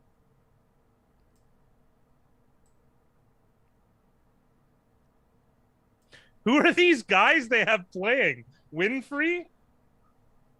Oh, I Yeah. know that guy. He was Winfrey was a preseason darling of the Denver Broncos about 4 years ago. There. We already talked about him, so this is like. Yeah, just that was perfect. about 4 years ago. That was PI. It was. I think he was a 2019 6th-round pick by the Denver Broncos. I could have nailed that exact thing. I would have said And 2018. I kept saying Winfrey. Who's this Winfrey? And so Jackson said Oprah Winfrey with a question mark, and then I had to look him up. This is very unfortunate that Green Bay has to settle for a field goal after. They don't have to do anything. No, I remember that guy because that was our last year of doing total player evaluations. I think that was Philip Lindsay's first year or two, and that was one of the guys you liked. Sounds about right. How was that not called? Is it Juwan Winfrey? I believe so. I've got the depth charts up here. Yeah, Juwan with 2 N's. That's probably one of the 60 players I entered compared to your 2,300. Yeah. Live line is currently Green Bay +3. They're plus 147 on the money line, and the OU's at 50.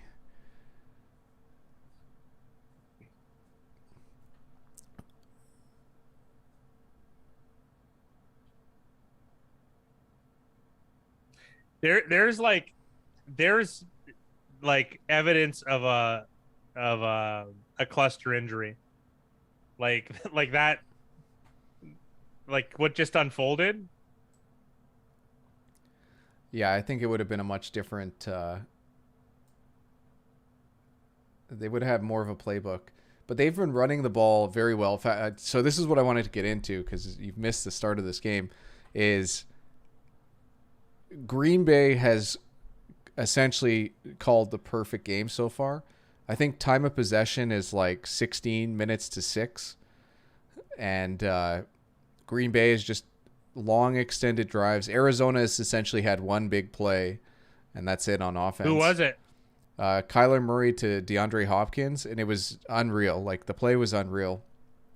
Murray was scrambling around, had a guy in his face, threw about a 40-yard bomb, and then Hopkins, like, he was essentially like 35 yards down the field and stopped. So the corner stopped, and then he just kept running.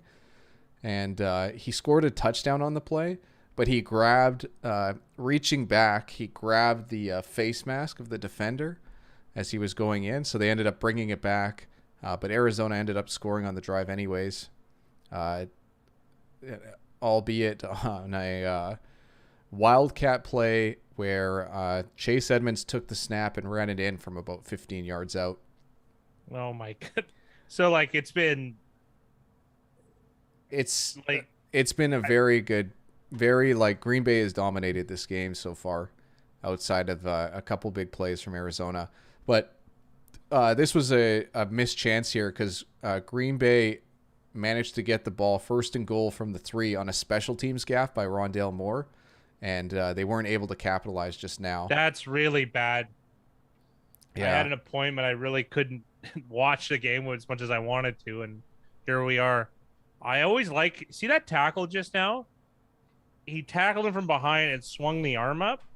Like, I always get like, is it just me or do you get like, you do like the, like, is there a fumble? You know what I mean? I just feel like there should be more. That's the other thing that's been fortunate. Green Bay's dropped the ball about twice now, I believe, maybe 3 times in this game, and they've managed to recover every single one, which has been fortunate. They fumbled the ball? You said drop. They fumbled? Yeah, fumbled technically, but they were able to recover those fumbles, so they've been fortunate. But that's also like with the lesser not special teams, the lesser receivers, the less experienced receivers, you're always like a little bit more worried that those guys are gonna have the ball slip out or just get hit the wrong way. If it was just Adams, sure, but who's like the only starting receiver is Randall Cobb that's playing, right? Like I didn't see it's Cobb and St. Brown, I guess, is the only other really experienced guy. Equanimous? Yeah, and then they have he wasn't on the team. He wasn't on the team the year before. Yeah, and then there's what do you mean? Like Tanyan's been like the number one. It kind of has to be real. Like, and they've been using Aaron Jones in the receiving game as well. Well, you kind of should. You should be running 2 games, two back sets with AJ Dillon if he's playing. AJ Dillon has probably been the best player on the field to start this game. Oh, okay. And that's why Green Bay has been able to kind of like dink and dunk their way down and have a good running game as well. So they've been able to extend their possessions, and they've been able to put up points on it was a 14-play drive. I think it was like, I forget the exact time, maybe like 7 or 8 minutes. It was really, really good. JJ Watt's out for the year, they say. Has that had an effect? I think so. Green Bay has really won the line of scrimmage battle, I feel like, on both sides of the ball. But like, how long can you sustain this pass rush? Like, it's better with how the time of possession is going, but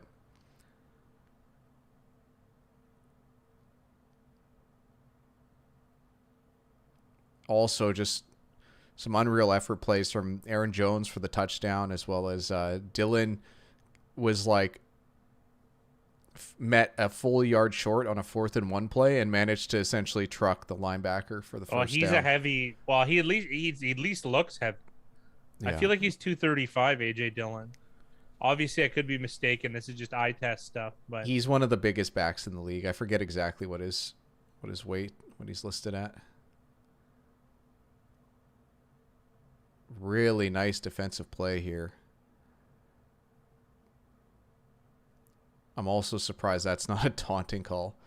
Oh, they have him listed at 247. Woo! He's huge. That's he's Wikipedia, almost Derrick Henry size. I think that might be they're around the same weight then. I feel like Derrick Henry's 255.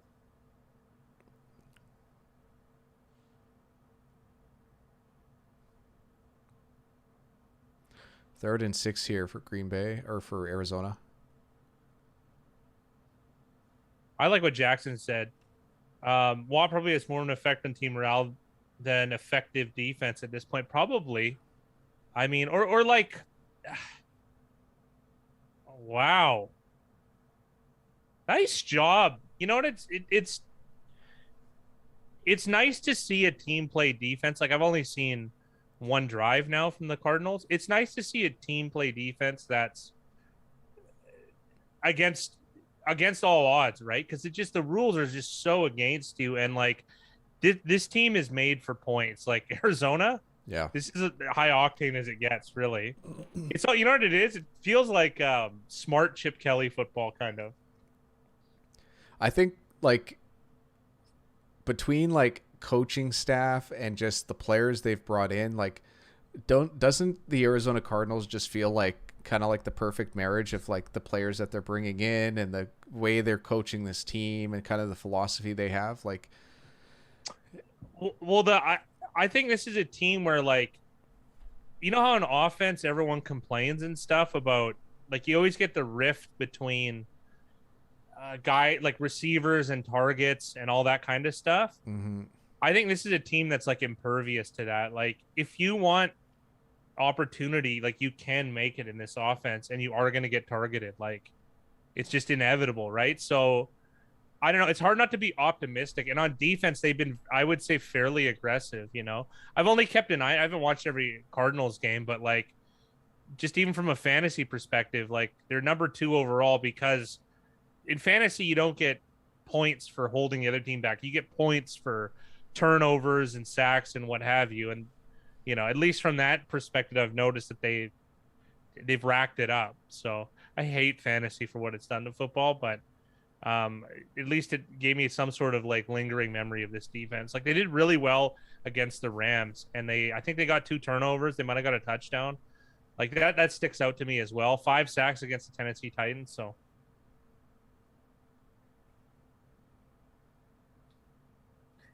yeah, but Jackson, this could just be a good run, though, man. Like, think about Minnesota is a short field goal away from beating them. Who else had good results against Arizona and just didn't pan out? Like, things have gone their way, certainly.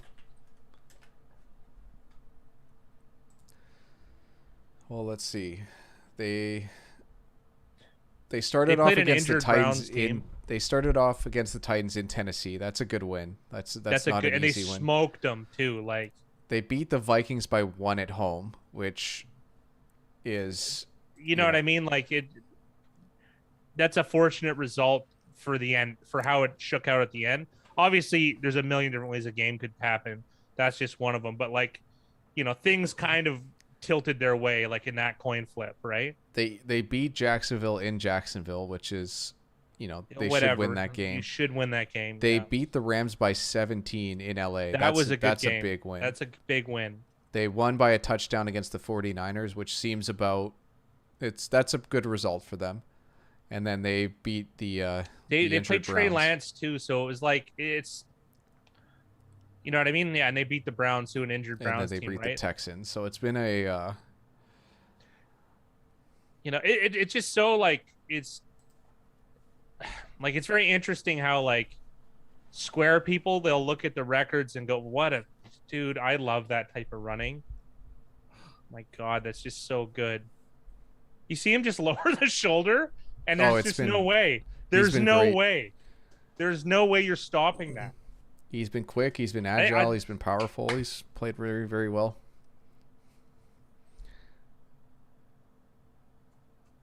Hey, congrats, Mickey. Nice job on the puck line bet. And then Jackson saying, oh, definitely, I don't think they're as good as their record. Their defense could even be a fluke. Look at Miami last year compared to this year. Yeah, and like and defense has like high variance plays. Like a pick 6, think of the win probability on that. Yeah. You're not only taking a possession away, you're scoring. You know, or a fumble recovered for a touchdown or in the like other team's red zone. Like that's why that like defensive stuff. Big Ryan and I have had a tough time forever picking who's going to have a good defense, right? Well, it's not even like us. It's just in general. Yeah. Defenses are harder to predict than the strength of an offense before a season starts. So it's like almost defensively, you can look at certain rosters and go like, okay, it's more likely that this roster is going to be good, but also like defense, it just takes like 2 or 3 injuries on defense to essentially ruin an entire defense. we've seen some serious defenses just not look good. Like Jacksonville had the best defense for a 3-year stretch, but only performed as it during one of those 3 years. Yeah. And that the Browns had arguably the best defense in the league about 10 years ago, 9 years ago. It kind of translated, but the offense wasn't in tow. Like, there's just so much to it, right?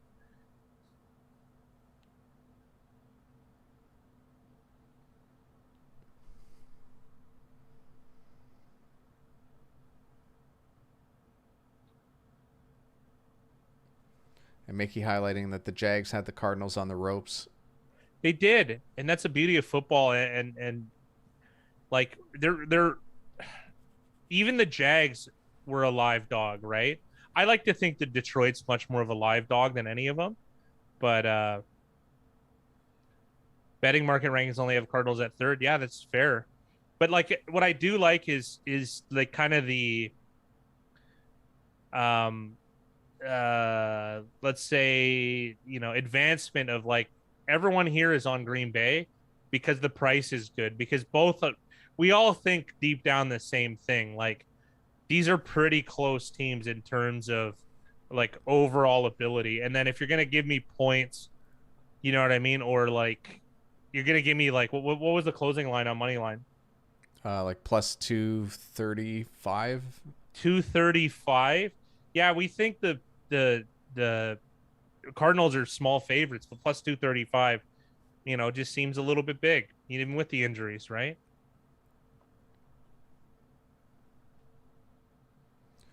Heads up, recall on onions. Don't eat raw onions right now. I'll try not to. There's salmonella. Yeah, he's right. Even in Canada, I put onions on everything though, and I've got like the best. I bought 2 bags of these small yellow onions that are probably the best I've ever had. I'm a little worried about them, but I've cooked them all. I don't know. Onions and potatoes have got to be the best bang for your buck vegetable. Whoa! Did you get a first down? Oh, Yep. oh.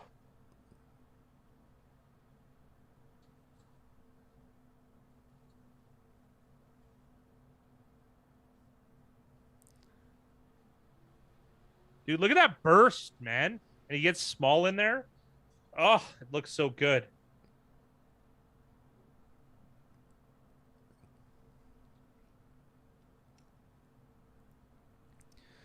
I don't think Rodgers has attempted a pass longer than 10 yards outside of a one to Aaron Jones. And like Cardinals defense, they started this game like essentially they had like every player within 10 yards of the line of scrimmage. So I don't know. I guess it's because it's the last 2 minutes. Packers started with the ball too, so Arizona gets the ball at the start of the half.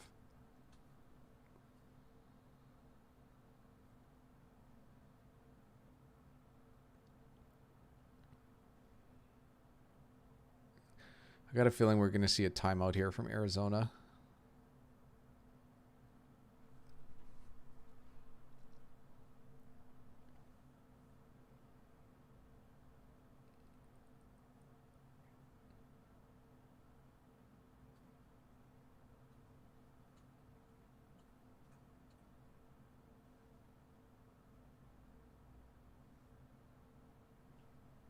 How many guys are at the line? This is just smart from Aaron Rodgers. Like he knows that. Yeah.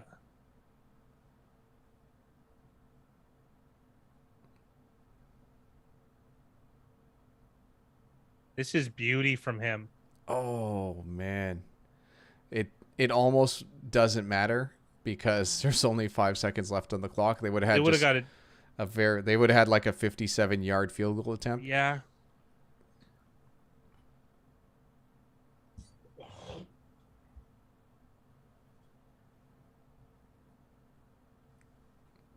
When I saw him get out wide like that, I actually thought he was going to go. I thought he was going to bomb because it's like a free play almost. Like, yeah. So what? You know what I mean? So there's 5 seconds left. And with how Arizona's playing, like they could easily get this out of bounds in 5 seconds. Yeah. Just throw to that receiver right up top.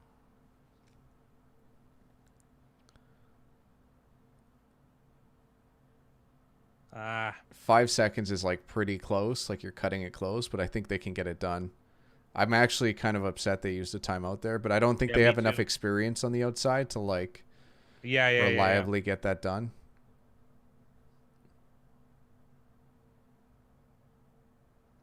Imagine Greg Olson had to do 2 takes. Who threw that? Oh, Mark Sanchez.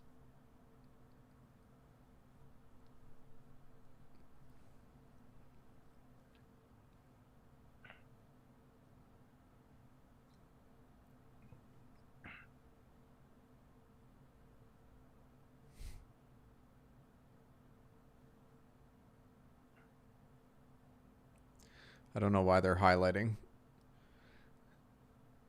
Well, this is definitely going to be a Hail Mary attempt with how they're lined up now.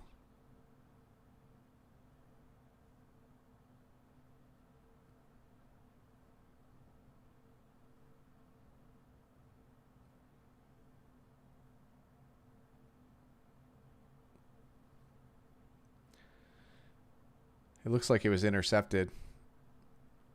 It said the ball hit the grass. Whatever. Makes no difference.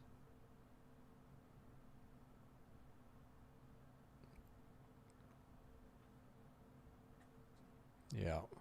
Cobb was in there.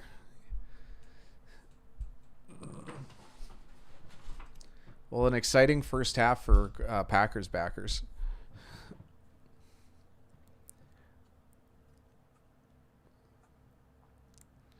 Fat guy will be back just shortly.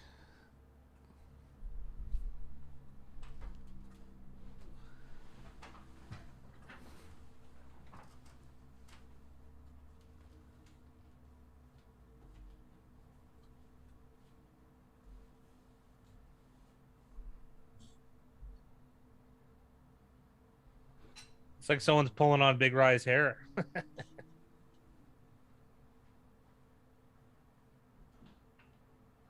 Would have been nice for the Packers to get a touchdown on that last, red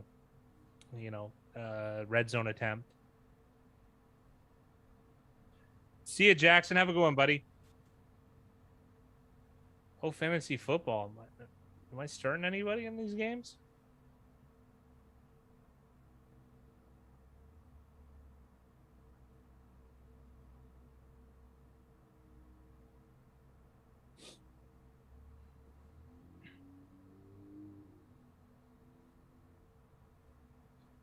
Well, I'm playing against Aaron Rodgers. He doesn't have that many points. Yeah, you got A-Rod versus me. Yeah.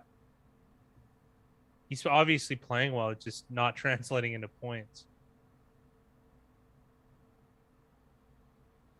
I think I'm a pretty big favorite in that game, that matchup. Kyle Pitts is interesting too. Would would you entertain a trade for Kyle Pitts, Josh Allen?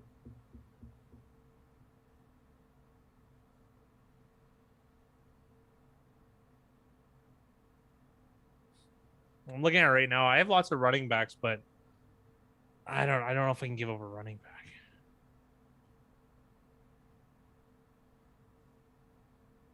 Yeah. It'd probably be a running back and a tight end for Kyle Pitts, and yeah, it'd be a running back and like Noah Fant. I'm not gonna leave you high, or you can take either one, Dalton Schultz or Noah Fant. Like you're gonna lose a little bit, but not too much. And then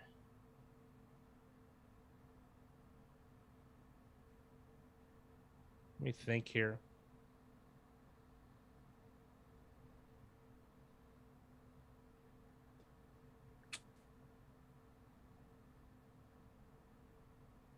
Got to think about this one. The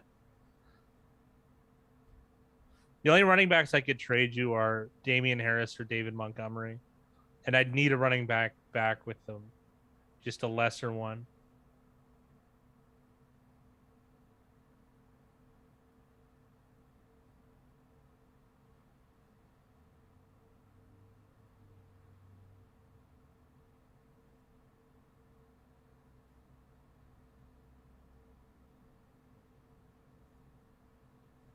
Yeah, I got a pretty good team, so it's like tough to find any wiggle room here.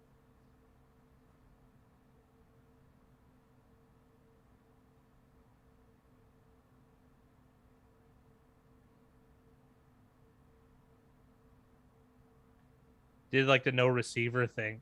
Like the only receiver I have that's like really worth anything is Adam Thielen, and the rest are just thrown together. But I like that. It always ends up working out best. Big Rife doesn't draft receivers at all, almost. Just picks them up every week. He's a lot more labor intensive. That was the one thing that he used to be in our other leagues, like the local ones. They'd always think Big Rye was some wizard, but all he did was he would change his receivers literally every week. And since they were all like 15 and 16 round picks, you could do that. Like they were expendable. And he'd just go on like FanDuel and DraftKings and figure out what was the receiver with the best opportunity at touchdowns. And he just hit on them all the time. So I don't know. That's why that's where our strategy was kind of bore out of, is we always knew it was running backs, but we didn't know to what degree though. Just because of scoring, like it should be one receiver should get a receiving, or sorry, running back should get a point for every 15 rushing yards. So, and they should get like 5 points for a touchdown or something, whereas receivers get 6. That might tip the scales.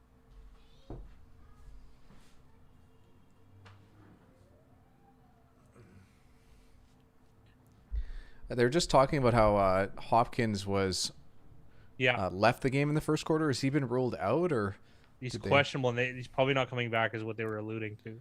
Wow, that's a bonus for Green Bay. Yeah, it kind of negates having Devontae Adams out. Yeah, that's a lateral move. It's a cluster though. Do you know what I mean? That's the issue with Green Bay. Yeah. Like that, like Juwan Winfrey, is he even a practice squad guy? I couldn't tell you.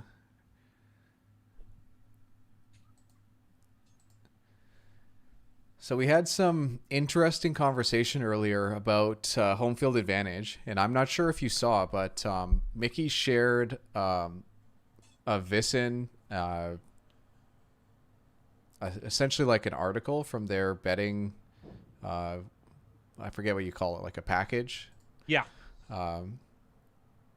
And the article the guy essentially showed what his home field advantage was for all the different teams. And what was interesting to note is it's been over he's used data from the past 3.5 seasons to come up with it. Yeah. And one of the last teams was actually Arizona. And Arizona's home field advantage for him was I think it was -2 points. And interesting enough, Green Bay's was +2 points. So essentially, with the line with this game, if you think about it, if this game was to happen in Lambeau, do you think the line would also be 6.5 for Arizona? Well,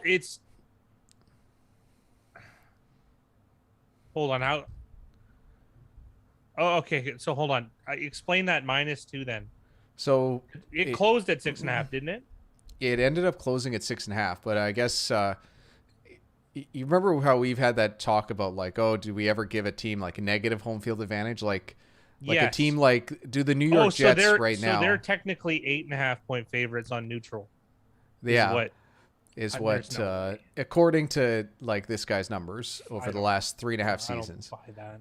I don't buy it either, but it's an interesting way to look at it, right? Considering that Green Bay is +2.5, so that's why I brought up the comparison. This is the perfect example where these two teams, essentially on a neutral field, the line should be 8.5, like you said, Arizona. So in Green Bay, it just works out where it's 6.5. Here it works out Arizona 6.5. I don't. The thing is, it's tough for me to make that type of gut decision because of the wide receiver uncertainty. I don't know how big of I don't have a good gauge on that adjustment. You know what I mean? Mm-hmm. It's tough. I thought this should be a 3 game, on 2 healthy teams. I thought Arizona should be 3-point favorites. And I bet Green Bay right when it opened at +3.5, because I thought it would settle on 3, but then COVID happened or whatever. Now, um, I think the line at Lambeau would be been Zona minus 2.5. I don't know. I don't know if it's that high, Mickey. Like, but then again, what we're talking about is pretty negligible. Like I think Zona minus 1 makes sense to me, but like the gap in win probability there is just so minimal. And also, too, I hate the 2 points thing. Like, why does it settle on win probability? Like, I just don't know why. For simplicity's sake, too. But like, it doesn't make sense. Like the gap between 6.5 and 4.5 is a lot smaller than 6.5 and 8.5, right? Like, Yeah. so like I don't know. Like that question just doesn't really work. So, do I think negative home field is an idea? Yes, but I don't think it could ever like home field could never hurt you over a key number. Is what I'm saying. If that makes any sense. Yeah, like you don't think a team could be minus 3.5 home field advantage. Is that kind of what you're saying? No, no. Like when you add 2 points, it can't ever cross it to. You know what I mean? Like maybe it's negative home field from 3.5 to 5.5. You know what I mean? But it's never going like 2.5 to 4.5. You know what I mean? Like I don't know. I like it's a tough. Like I think it's just everyone needs to stop using points as a metric and use win probability. Yeah. Yeah, Well, because we like can translate it. Like we have no, the numbers to do that. So like okay, yeah. instead of Which 2 points saying, though? well, I would say from 0 to 2. Yeah, but see, that's arbitrary though too, right? I don't think so. I think 50% is kind of the basis. So whatever it is off 50, because the Okay, percentage. Because what I'm saying is the percentage. So let me pull up some numbers here and we can talk about it. yeah, but we just use the example of 6.5 to 8.5, right? Like Well, that's not nearly the same as 0 to 2, right? yeah, because what I'm proposing is that you would let's say it's 2 point home field advantage. It's You can kind of okay. essentially throw out the 2 point home field advantage, and what is 2 points worth from a baseline, like from 0 to 2? What is that worth? So let's take a look here. You're saying that it should be a neutral field baseline 2 points. Yeah. Um, okay.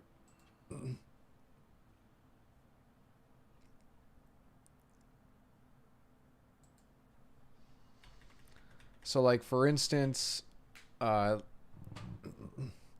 let's say it's 2 points for simplicity, which would be uh, essentially 4%. So 4% would be your baseline for 2 points. But Okay, where it gets I can handle sticky, that. where it gets hard is like I think Dallas and Buffalo were the top two teams, and they were like 4.2 points, and all of a sudden like that's a huge gap, You right? Like can't now, 4.2 points from 0 is more than if it was like from 11. Like it doesn't work it's then. Like 12.8%. So it's like yeah, you're right. getting Yeah, you're right. essentially tripling the home field advantage for Dallas compared to, like from 2 to 4 point whatever. It's going to be almost tripling the advantage, which That's why is, I don't like the question, right? Even though yeah. well, it's part of what handicapping is like you have to start somewhere for like well, I guess maybe then there's the point of like, do you even consider home field advantage? But I think it would be harder to say that the advantage for playing at home is the same for every team, no matter where the stadium or where the game's Yo, played. absolutely, right? Like absolutely, but it's just it just needs to be expressed in terms of win probability, and it should be more normalized, like understanding what each one means. You know what I mean? Like I think that's the next step, I guess. So one thing that Mickey asked and he just highlighted is that if you take the average of all the home field advantage that this guy has done, it ends up being just under 1 point, which would be like 2.6%. Okay. So I guess the baseline is to start at 2.6% for home field advantage and then kind of like So slide your way up or so down. 4.2 is 4.2 times 2.6.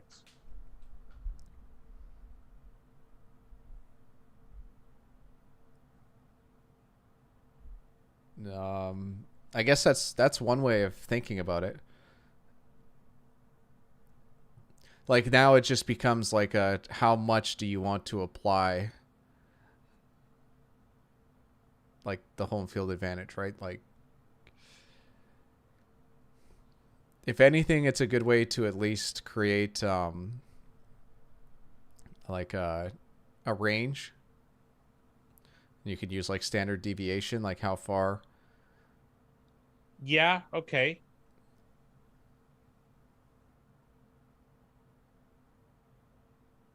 All right, so this game's back on. Arizona's starting with the ball.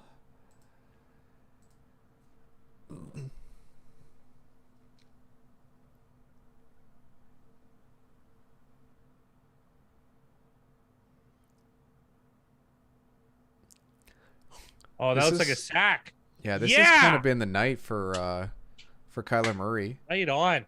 The It's nice to win with a bad line. I hope it happens. yeah. Well, it's that famous saying, right? It's better to be lucky than good. Yeah. Or how about good and sometimes lucky? Yeah, well, that's. I'll pick I that. think that's. I think that's your life motto. Yeah, well, he was good and good and always unlucky, and it's switched around. But every luck is in the perspective. I watched things have changed a lot for me the last few Oh years. boy. Yeah. All right. You gotta change to this the CTV feed because I think I'm a few seconds in front of you. So On CTV too. oh that sucks then. I'm just in front. Drew Dinsick uses 3% of the total for home field advantage on all games. That's an interesting way of doing it, and that's an interesting thought too of using the total to set it because like if there's more points going to be scored in a game, like the variance is higher. But we tested that and we found out that that wasn't actually true. But Our I can't sample remember. isn't big enough to confirm, but yes. And also it doesn't take into consideration like the strength of teams, but it's just an interesting way of thinking about it.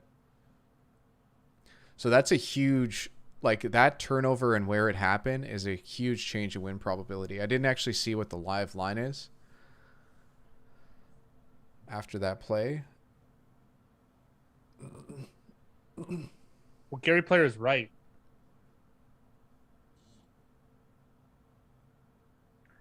Gary Player is South African, right? My dad liked him. Who's my dad's favorite? Greg Norman and Jim Furyk. I don't know why.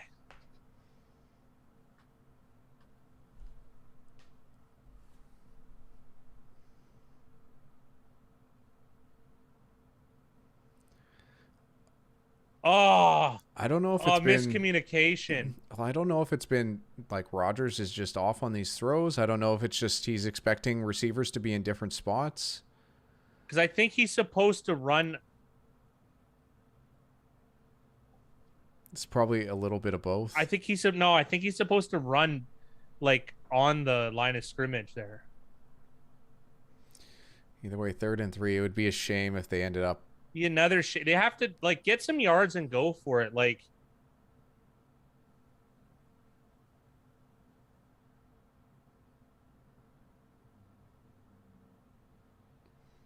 you're never gonna get this. Oh my god, I can't believe you got even the line of scrimmage. God, There's a this big sucks. decision to make here. Yeah, it is. You want to win this game, you got to go for it.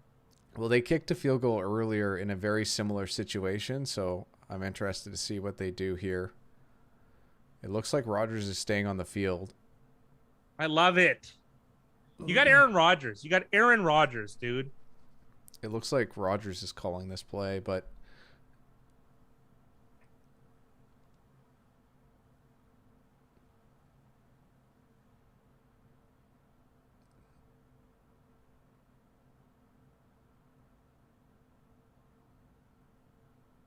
Why do we have to take a timeout? This is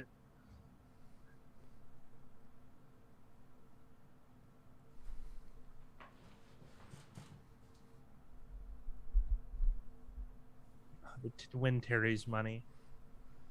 Oh, it's 100 grand now. What are those fives? No, they've Benjamin Franklin on the front. So just the top bill is 100, right? That would be funny. 100 grand is like that. It's about that big. I wouldn't know. Well, I don't know. I just from the movies I learned that. All right, so they're lining up. They can't take a timeout. So unless they let this clock expire, they're running this play. Here we go. Big completion. Yes. Yes, Equinemius St. Brown.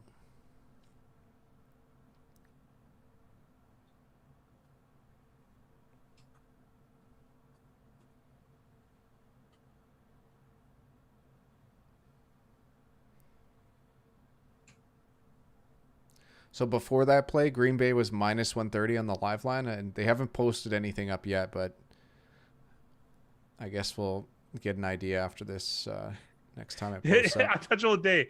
Dude, you caught a ball. Get back to the huddle. I completely agree. There's more work to be done. It's not a touchdown.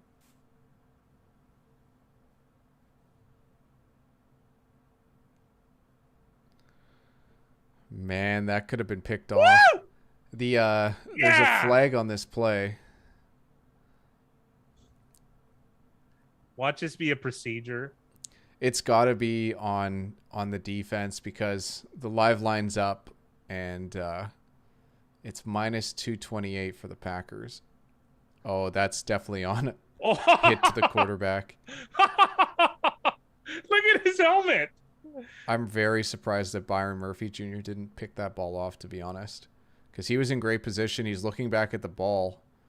But honestly, it's so underrated there. Cobb actually jumped and came back to the ball, and it threw off Murphy completely. There's a little more to it than that. I think Cobb hooked his other arm. Yeah, maybe. So if Murphy sold out, he would just be completely open. It would be like 100% catch. Well, now all of a sudden we have the Packers up 10. Arizona on the live line is plus 208. And the handicap for this game is now Packers minus 3.5. I will be back shortly, fat guy.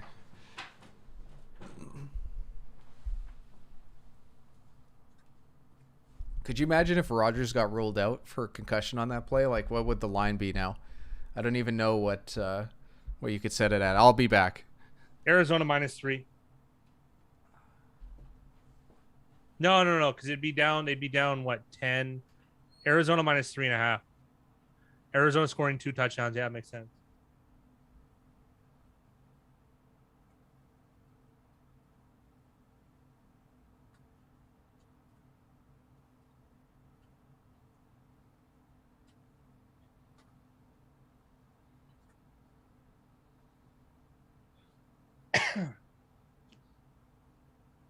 Baker's wife is a soft 7. I gotta look. Another stupid commercial, eh?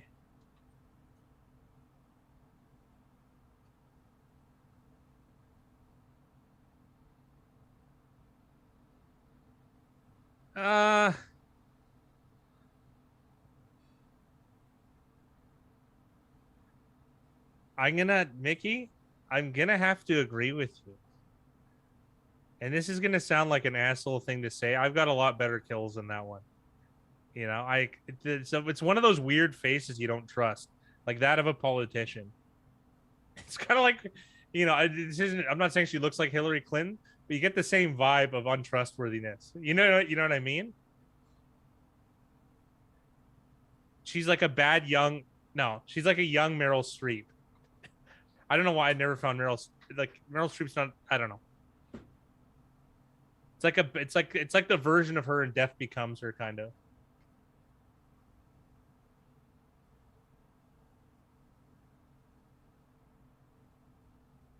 Whatever. They're rich and happy or something, I'm sure.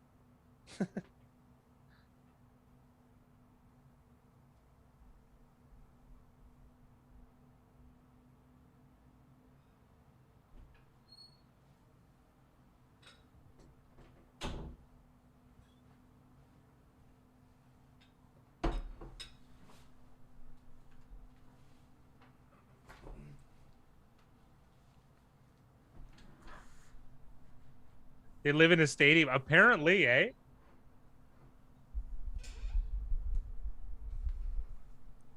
What are they doing? They're kicking at it. So I guess they took the penalty on this. I guess so.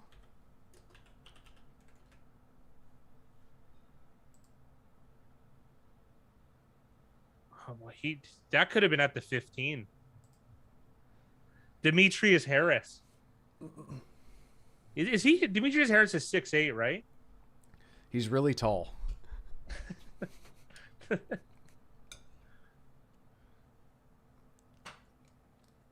It's him and Kyle Rudolph were the tall ones, I thought.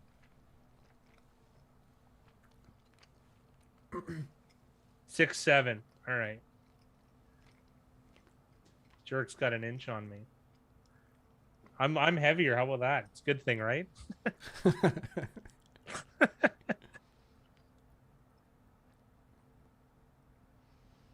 Dude, I like that hit.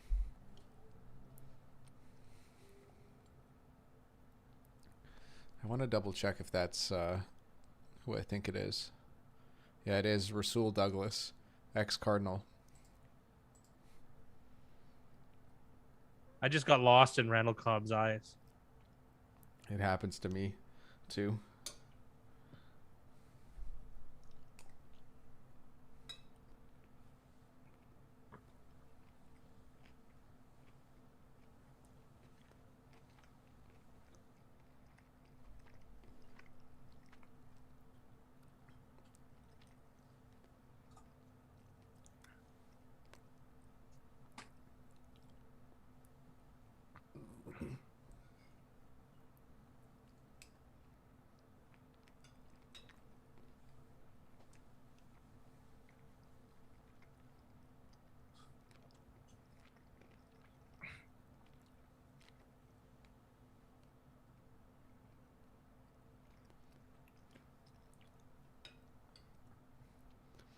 I don't know if Rasul Douglas should be celebrating beating AJ Green off a block.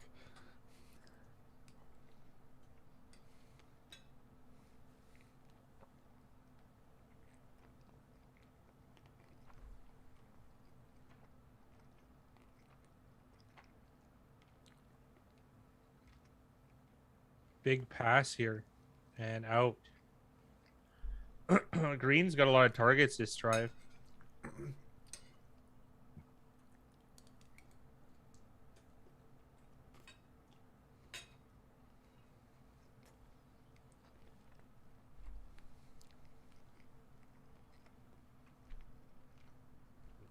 Why is Ertz off the field? Probably limited snap count stuff. They're going 4 wide. I don't know. Wouldn't you want Ertz on this? I don't know.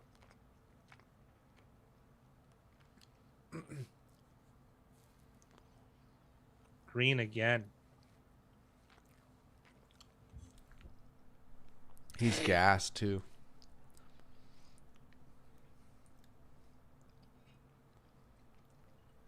Remember his year where he faked an injury? That's for sure what happened. He faked an ankle and calf injury for a whole year.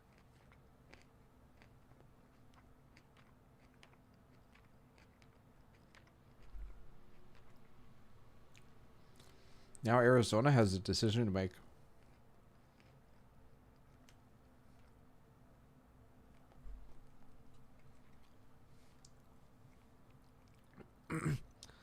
This is kind of like the point of the game where if they don't go for it here, like it might get out of hand for them. Yeah. Here, the crux of the game is in flux here.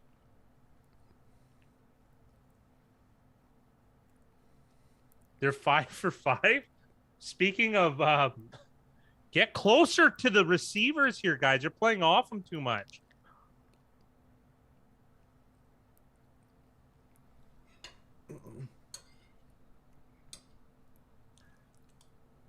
Talking about like running good though, like this is 6 for 6 now on fourth downs.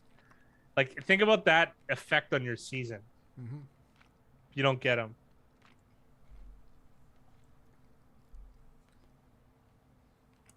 Hopkins has his helmet back on. Yeah.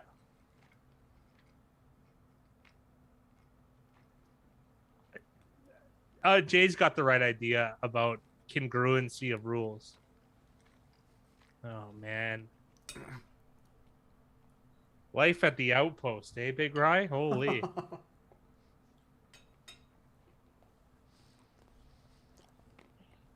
I got a text from our bald friend about that because I actually sent it to him. Mm-hmm. And he goes, it, he's like, it looks like Australia saw the village people and said, "Game on, mate." That's a good joke.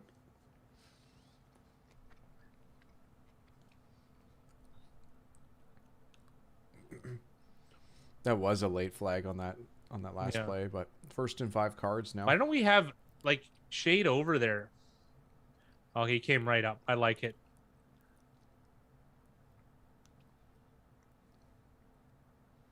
I can't believe Edmonds made up that gap.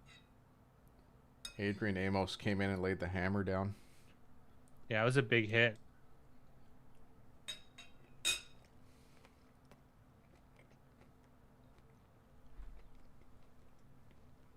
That was a big hit too.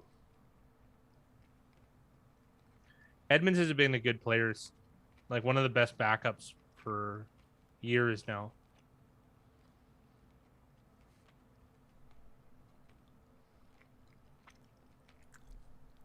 Three tight ends on this play.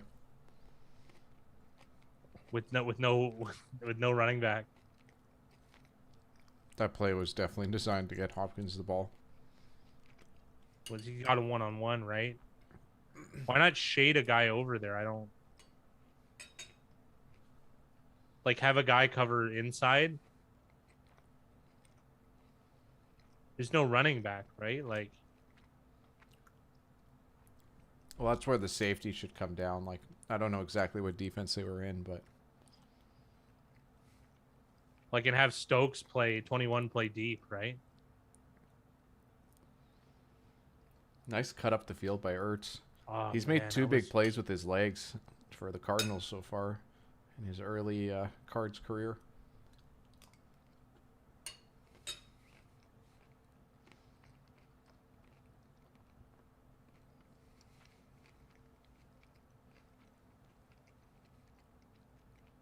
He never did that in Philly. What are you talking about? He was like the best tight end in football for like 3 years. I guess more recently. Yeah, not recently. But... James Conner. That 4th down was so key to this game. Like, it was kind of like a do or die scenario for them. You don't. Zach Ertz wasn't the best tight end in football for 3 years. I think that's like fact. He was talking about running after the catch. I saw false. Now, who knows what Josh Allen is specifically meaning?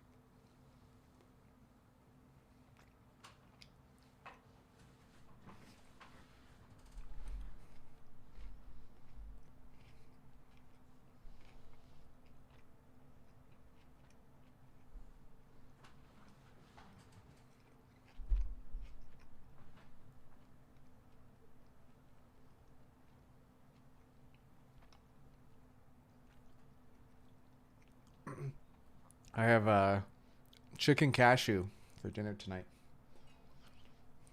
You can afford cashews these days. Jeez.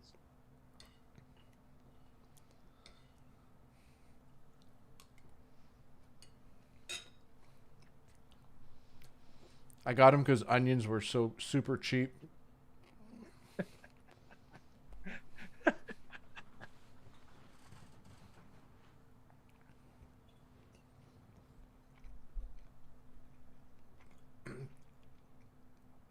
Seahawks fan, have you been surprised so far by this game and how it's gone?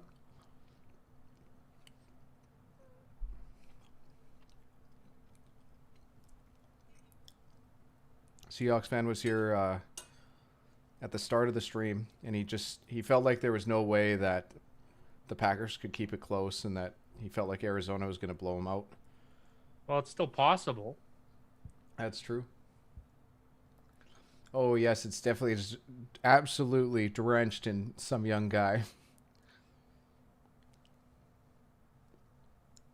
Fat guy, here's a question for you: Titans Colts on a neutral field. What do you think the spread should be? Titans minus 2.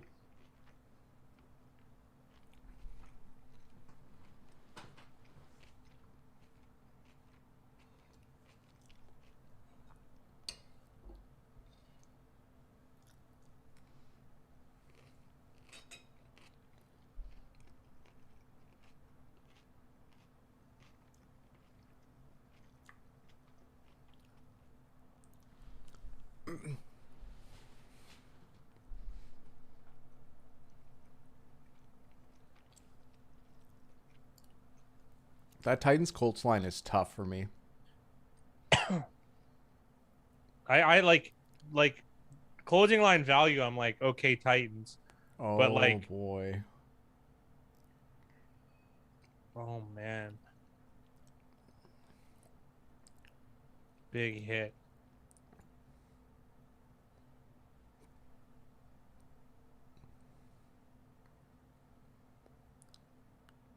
I think it's on the thigh. Let's see here. Oh man, that's a scary hit.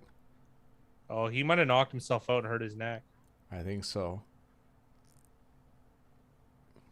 They're at Indy minus. Oh, it's -2 now, Mickey. I thought it was -1.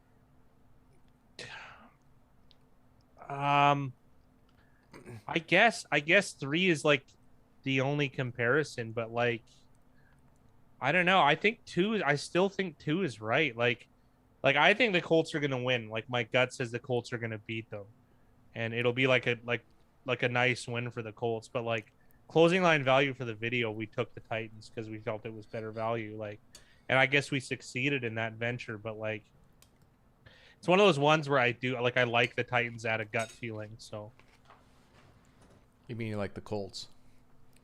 At a gut yeah, I feeling. like the Colts. Mm-hmm. Yes.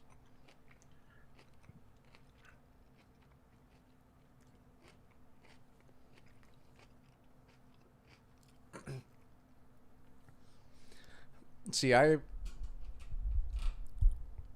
just think the Titans are slightly better, and I'm just gonna jump all the way up to Titans -2.5. But like according to QB NEA, Carson Wentz is 10th this year, and Tannehill's I believe like 26th.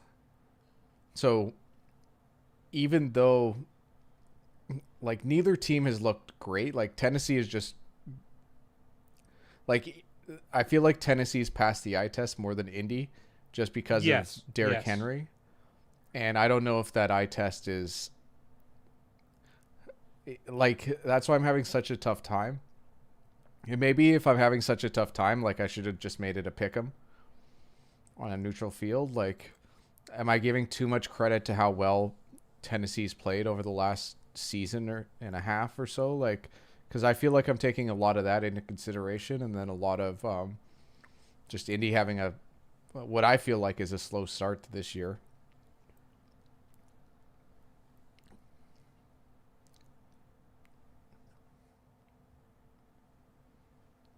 Man, that Green Bay player looks like they're not having fun at all.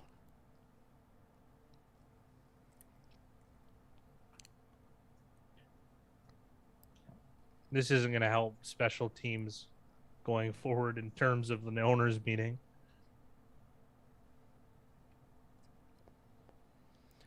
See, then Mickey talks about the Colts have one of the highest home field advantages, 3.7 points according to that Vissen study. So what's that? 3.7 minus 2.5. like the easiest math in the world, and I'm going to use a calculator. 1.2. Yeah.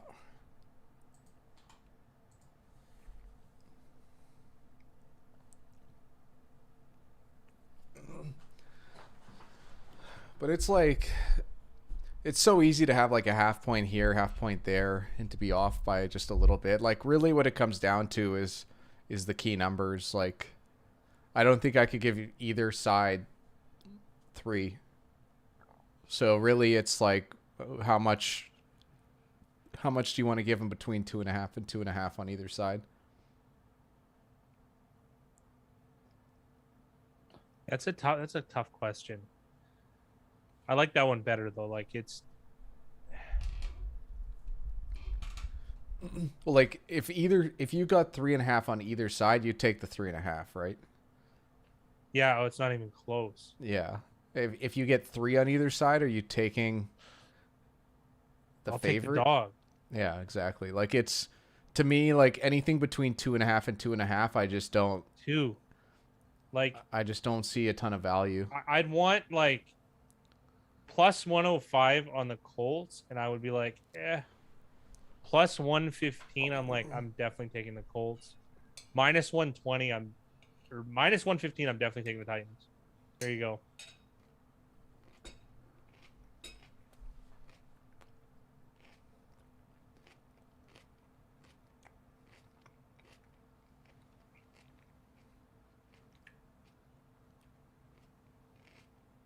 Yeah. That's the thing is I just tried to get CLV, Mickey. I think like I really like the Colts in this matchup, but like I'm just trying to put aside what I like. You know what I mean? It's just tough. I actually think the Colts have a better roster, to be honest. I agree. I think they have a better roster. They probably have better coaching too. Yeah, absolutely. Not like Vrabel's okay, you know, but I think Reich's really good. So there's that.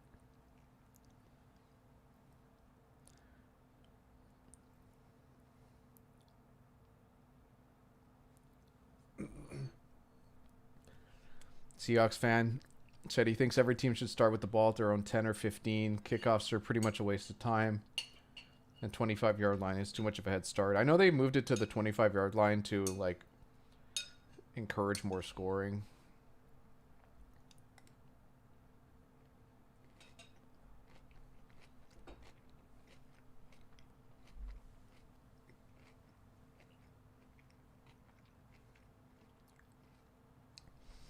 That's the thing, right? Like if you asked most people, would you rather have Tannehill or Wentz?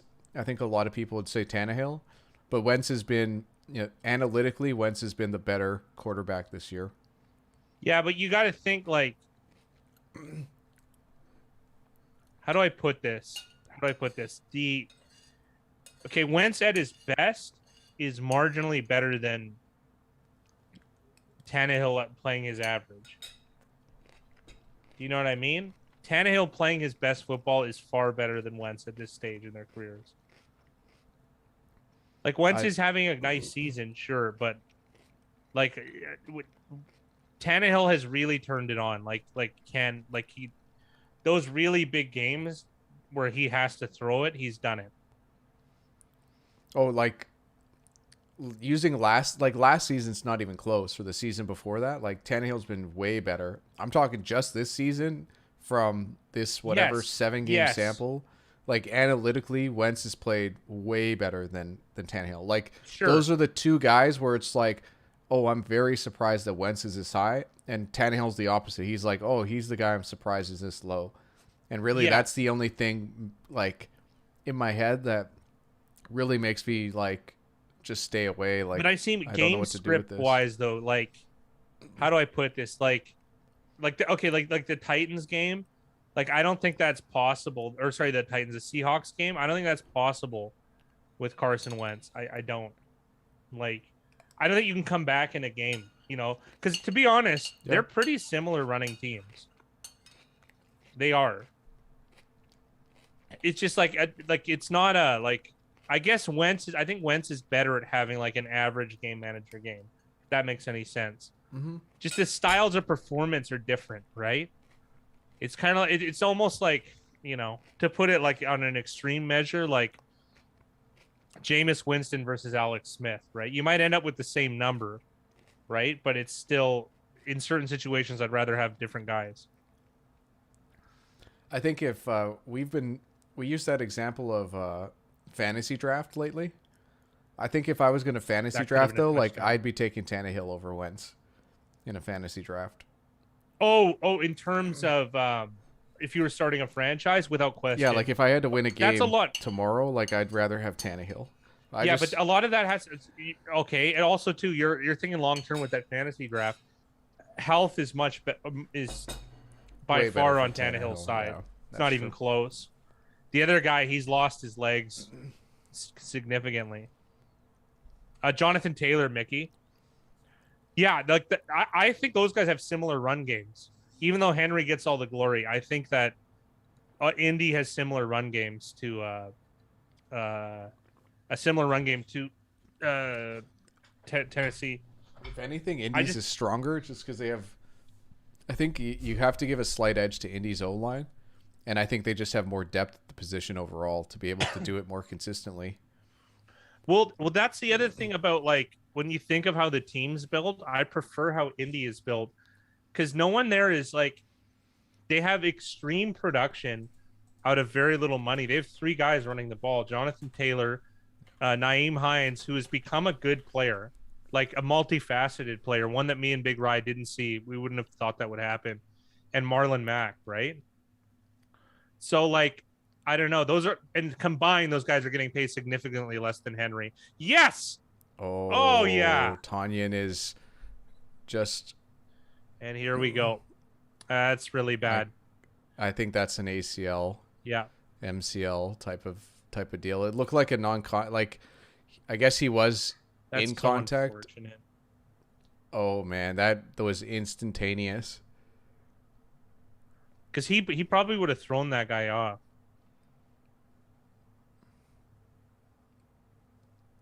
Oh man, like that's about as bad as it gets. I don't even want to watch it. Like it didn't even look that bad, but he just You can immediately tell though, stopped and like, grabbed. I don't know. You can just tell when you've done something that badly. I can tell you from personal experience, it's an instant, because you've never felt anything like it. Yeah. It's real bad. That's unfortunate. I wish he didn't catch it and he was still healthy. I'd rather have Geno Smith just because he's a little bit more experienced, but Yes. like Mills, like it's not good either way. Like neither Yeah, guy is good. the good argument there is, like, we're seeing the ceiling of Geno Smith and it's just low. Yeah. Any talent that can make the NFL has a higher ceiling theoretically than Geno Smith does, like than what Geno Smith is at right now. But like So Mills in his situation, it's just not even fair. Like yeah. it's not a fair situation. Like it's borderline non NFL.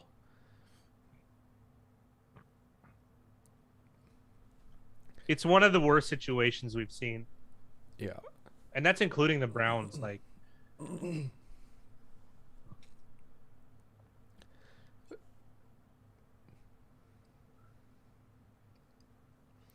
I've really liked how David Long has played for the Titans, to be honest, this year. yeah, If Brady was on that Texans team, they'd probably be 8-8. Like they'd be an 8-win team. I don't think so. I don't think that team's nearly as bad as people think they are, but Yeah, I've been saying that about this is really good that Tanya's walking off the field. That's dude, this actually guy, a he really might be good in sign. shock though. That's true. You know, It reminds me of when you did it to your knee. yeah, I tore my ACL, MCL, PCL, meniscus, and I wanted to go back on the field and play after the first 5-10 minutes. You just go into shock, right? So because you don't know any better. Big Rye took me to the hospital. What a bro. What a play here. That Oh was my goodness. such nice play design. Dude, they're pulling it out, man. This is some incredible coaching on the offensive side.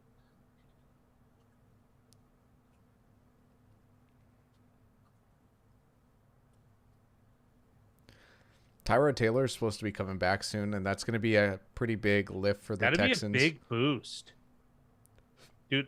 I know. We said I harpered on win probability. How much do you think difference that is? 15%, maybe. It's a lot. Like it's Like 10 points. Like it's a guy who isn't a replacement level player in the NFL to a guy who's not. We're not saying Tyrod Taylor's the best, but he can play football. yeah. Tyrod Taylor can win a game. He's probably like 25th if you had to like look at all the quarterbacks, and he's pretty much just ahead of all the rookies. Yeah, and a he's couple he's other better than all the rookies. and guys like Darnold and Sam, it's funny that we say that. Darnold and Bridgewater. yeah. Well, Darnold, like that NEA it's just so telling, and Darnold is near the bottom. Why did you and I still don't get? We thought it was a downgrade, Teddy to him. I still don't get it. There must be something more to it. Yeah, Teddy has played better this year out of the two guys. It's like a little bit deceiving because Darnold had a strong start. They whistled it dead, and then Jones went over and pushed Jones over. Chandler Jones pushed Aaron Jones over. Tyrod Taylor would be a much better backup than Geno Smith. That's for sure. I wonder what the price difference is on those two guys. Like, what's the salary? Well, let's look on Spotrac. I think Tyrod should get $15 million a year. Like, he's in that neighborhood in my opinion. Like, if I had to pay him that, I would be okay with it. Maybe 12 in the low end. Look at this just screen-filled drive. Tyrod Taylor is $5.5 million. That's such a bargain. Holy smokes. And he's 32. He's only on he's on a prove it deal right now. He signed a $90 million 5-year contract with the Bills back in 2016. Yeah, there you go. I think that's too much, but like $5.5 million is too low. Yeah, like 12 million's fine, I would think.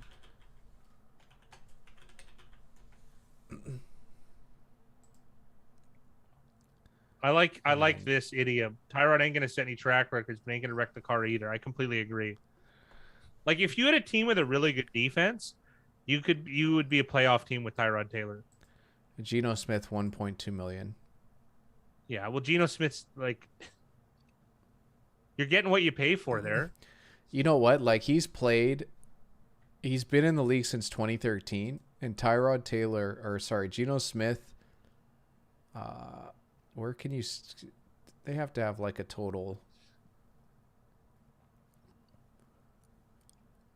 It's surprisingly not a lot. So 5 million, and then 1. So he's made 10 million in his career, which is still pretty good. But for an NFL quarterback who's had a couple at least one starting gig in his rookie year.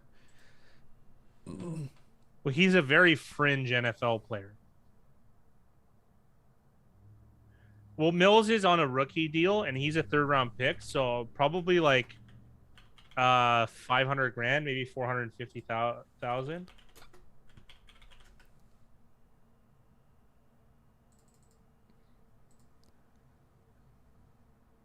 Any chance we see over 50? Well, you're going to need him to go for it and get a touchdown here, Tony. Davis Mills, it's a 4-year, $5 million contract, so he's getting paid, whatever that is. It's backloaded, though. $1.3 million a year. It's backloaded. Does he get that the first year? He gets $1.1 million? No, his first year in cash, it looks like 1.8. Oh, he must have got a signing bonus front loaded. Huh. Smart by his agent, I'll tell you that much.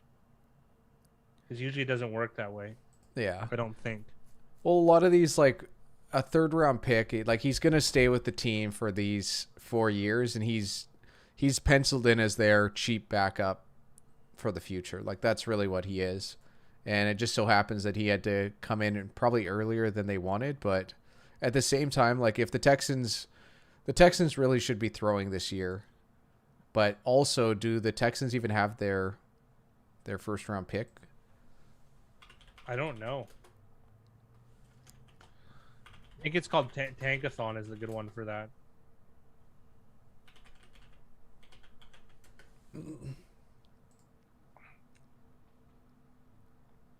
So they do. They have their first round pick, and currently they're scheduled to pick third.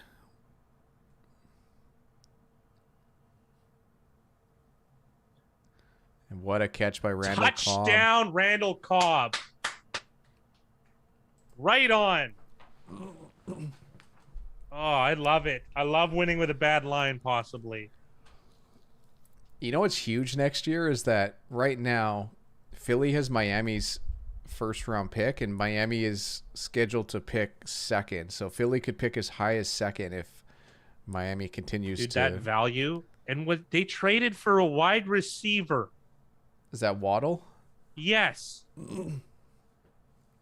It's just like the potential of what it can be. Like I know insane. Miami was not expecting to be bad this year, but like that's got to be part of the calculation, right? Yeah. Because how much egg do you have on your face right now? Oh, it's bad. Like that's bad. Because like you know how that they have quarterback questions. I'm not saying I'm in team 2-0 or team get rid of them.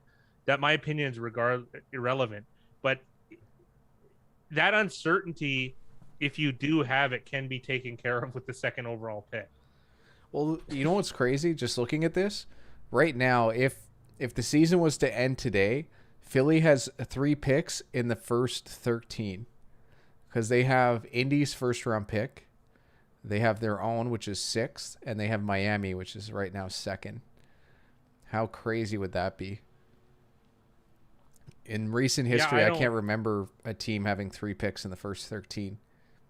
I feel like the Browns might have had 2. No, they had 2. They had 2, and I don't know if it was the first 13. I don't think so. I say what you want about Howie, Josh. He built the Super Bowl defense, and you know what I mean. And they won it. So I have to give him credit for that. They won it with a backup quarterback. Like that's impressive.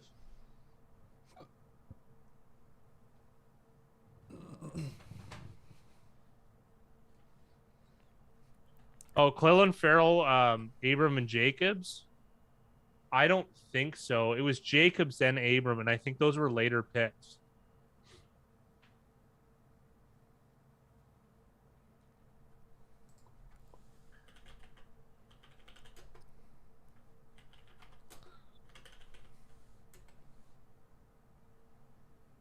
They're not. You can't just sign Seahawks, and you can't just sign someone like Rodgers or Wilson. Like, you have to trade everything.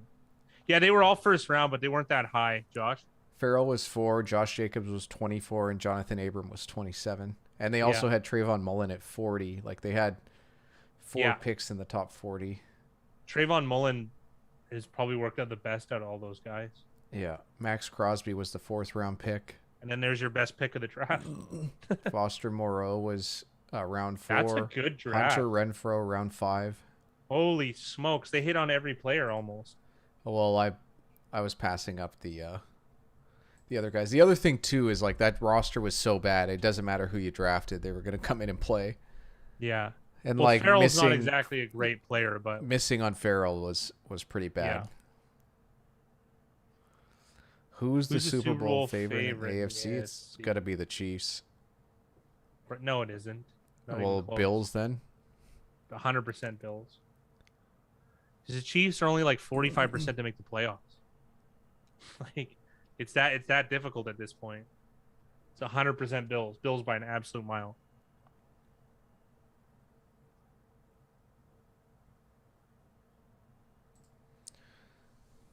Wait, are the or the Bucks Ravens or NFC?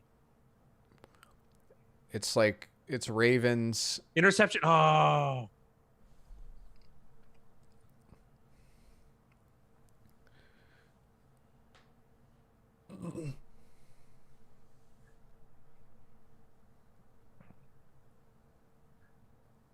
Yeah, Bengals are low, that's for sure. Pass interference on a ball that's not catchable. They've really been targeting Douglas.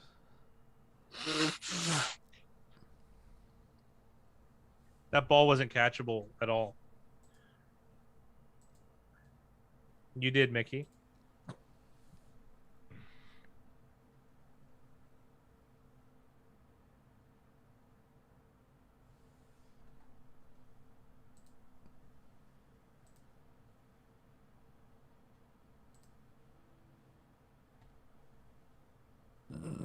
No, I was thinking the other day, What?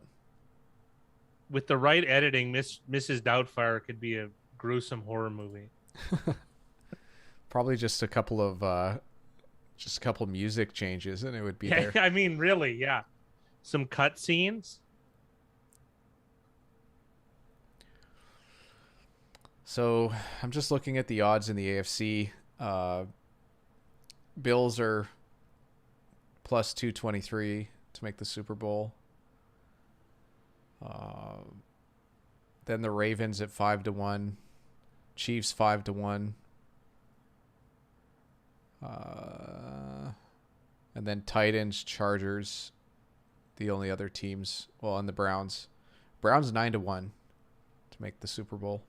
They have a really good team. The Browns do. Browns are plus 320 to win the division. Never mind anything else. But Ravens, Bengals, Browns is going to be tough. Are the Browns' record 3-3?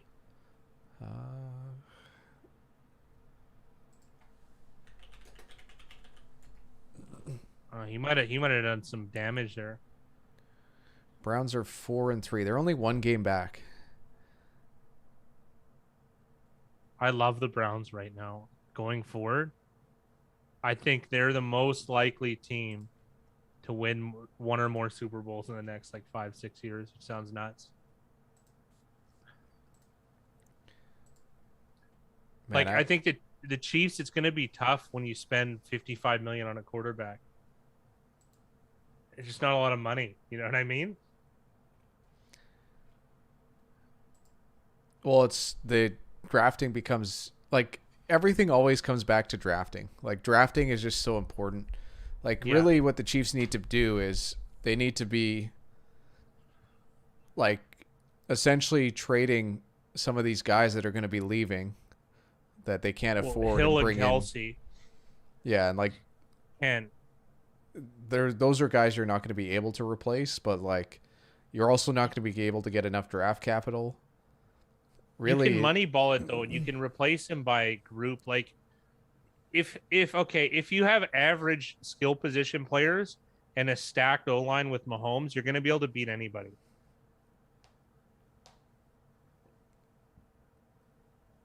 Like realistically, that's where your draft capital should go. Like, I don't know. I don't know with that type of money, like that type of cap removal from Mahomes, can you really build a defense that's competent? You can. You just can't do it with free agents. Like you've got to do it in the draft. Yeah. That's it. That's your only option. It's just tough to get that many holes filled that quickly, right? The other thing is just like essentially bringing in veterans to play for less, which is it's going to be hard to convince guys. But if it's, you know, we see it with the Tampa Bay Buccaneers right now, and you could see it. You see this a lot in the NBA, like veteran guys that are playing like way under what they're worth just to have a chance at a title. Did Blake Griffin do that last year with the Nets? Yeah. There's a handful. Like you look at the Lakers, you look at the Nets rosters. Both of those teams have like 3 or 4 guys that are making like veteran minimum, and they could definitely get paid more to play somewhere else. Well, when you pay Dennis Schroeder $75 million, yeah.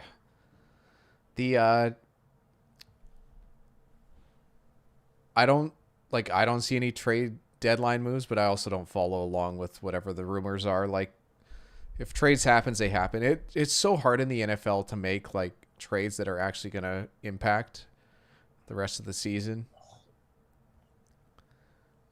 Like it's not like Rodgers is going to get traded at the deadline. Yeah, Like it's yeah. just it's probably not going to happen.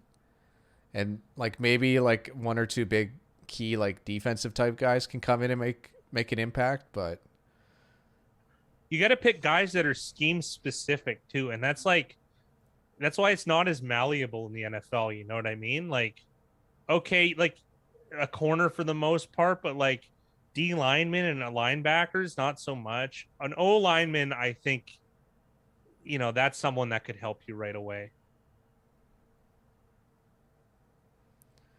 it's such a team sport and like there's so many layers to it. Like there's what you need to do, there's what each play is, there's what like your team's trying to do. It's a lot to catch up on real fast. Well, even a quarterback, like you can't like. There's a lot of systems that would make a lot of good quarterbacks look bad. Oh yeah. You know what I mean? Like Kyler Okay, Murray can't step in and play for Tampa. Like it and I wouldn't was just be thinking that, it and wouldn't be Brady as could never easy. play in this offense as is. I don't think. He Like Brady could, but he wouldn't be as successful as that's Murray. No way. yeah. Will anyone pick? Well, Cam Newton doesn't need to be picked up at the deadline. He's a free agent. He can be picked up at any time. And I don't know how he would help any team. Like Cam Newton might help a team. Like this is gonna sound crazy. I even then no, they got the Browns have Case Keenum. Like that's if like there was injuries to both guys. Like you need a team that's close who injured their quarterback, and there's nobody. It's Like Seattle's the closest. Like yeah, Seattle him is the playing closest. instead of Geno Smith would be an upgrade. Like it would. But is it worth it to have Cam Newton on the sidelines for the rest of the season with Wilson healthy? Like probably not. That looked like a false start. That looked like a false start, big time. Odell Beckham, Marcus May, Brandon Cooks could get traded. Like they're all good players. Well, Wow. like Beckham getting traded is so unlikely. Like he's gonna stay. The cap hit is too big. Yeah, that's He's not getting traded. There's no way. They're gonna cut him next offseason. Like me and Big Rye would probably put that at 95% Big Rye or take a pay cut. Yeah, it's something's gonna happen there. Like I could see Beckham wanting to stay and taking less, to be honest.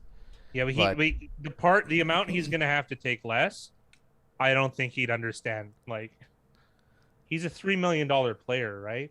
yeah, it'd Or be a lot to stomach. But it like if the Browns win a Super Bowl, then I could see him staying for less. But also it depends on his role, right? Like it sounds so strange, but like if the Browns make the Super Bowl because Beckham has 140 yards and 2 touchdowns in the conference championships, like he's gonna get a big contract again. Like it's just gonna not happen. from the Browns. Probably not, but like that's how silly it is, right? Like it just takes like one big game for him to get like that opportunity again. But with how it's going now, like he's not gonna get a contract from really anybody worth anything.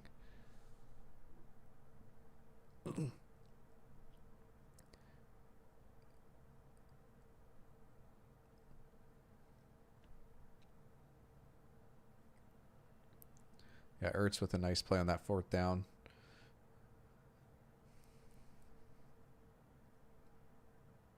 Another nice catch here. It's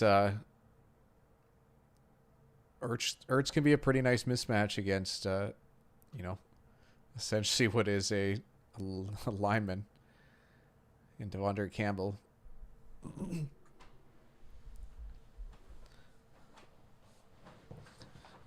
Like it's just so hard. Like it's just so hard to make a trade that's like worth it in the NFL. And I always wondered before, like, how come there isn't more trades? But like the more I Why aren't kind they of snapping the ball to get? Oh, the ref. the Sorry. ref was waiting. I guess the other team gets a chance to substitute, and Arizona scores.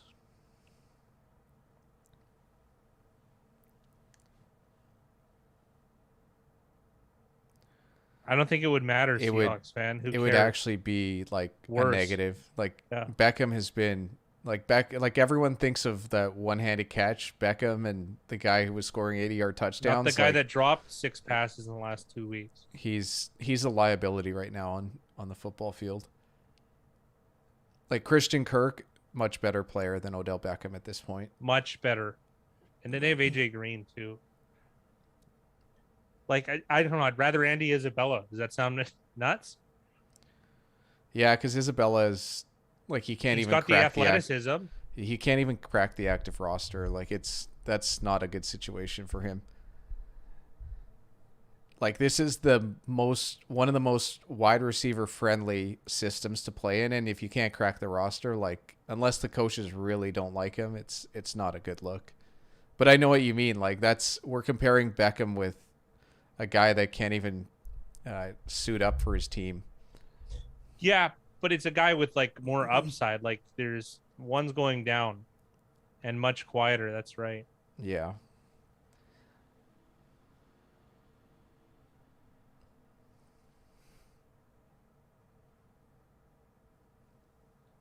Yeah, but that's just being like results based. Like, okay, team A did good. Like 2 players have had success, so they have great chemistry. I mean, like it's not like they have 3 good receivers on Cincinnati. Higgins, Chase, and Tyler Boyd. That's a good trio. And I think both those guys would be having like very similar success. I don't think it's so much chemistry. I think it's like they're both just very good players, and there's a handful of other guys that Burrow would be doing the same type of production, and same with Chase. Like Chase would have the same type of production with a few other quarterbacks as well.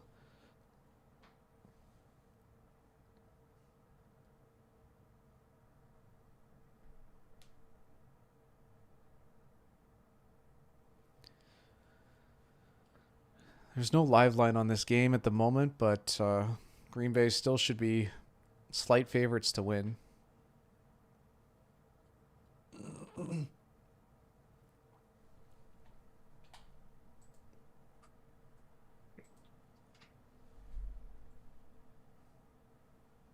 Feels like the refs like kind of messed up the defense on that drive, the last one with the 2 substitutions.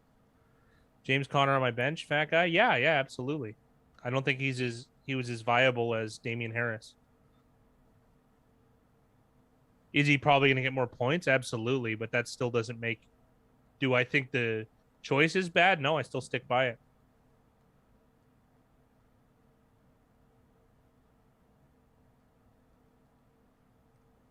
It'd be interesting to do a fantasy league where you draft X amount of players, but then you just take the top 2 like performers. If that makes sense. That like would top be 2 running interesting. back Yeah, performers. Because that would definitely change draft strategy, right? Like you'd want to have more All boom high or bust players or guys that are going to yes. actually play. Yeah.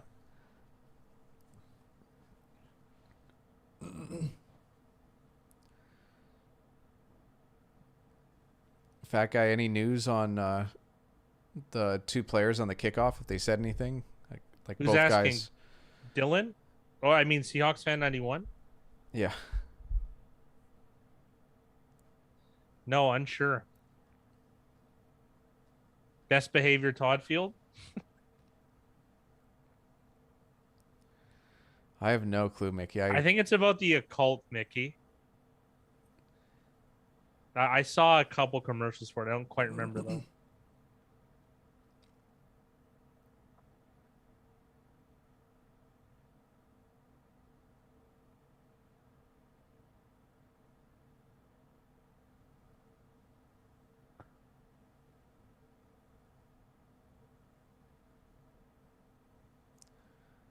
pretty rare. You get to see a player complaining to the refs as the play's still going on. Is that Jared Allen? Bo Allen. Nice one. When was the last time Jared Allen played a snap in the I don't NFL? know, Like 7 years ago. Yeah.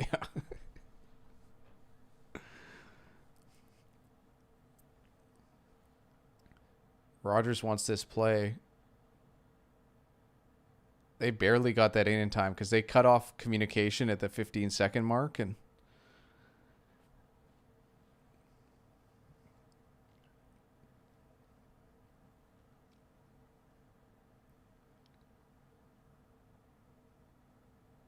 But Zach Allen, not Bo Allen. Nice job, Jones. Get in there. It's really close.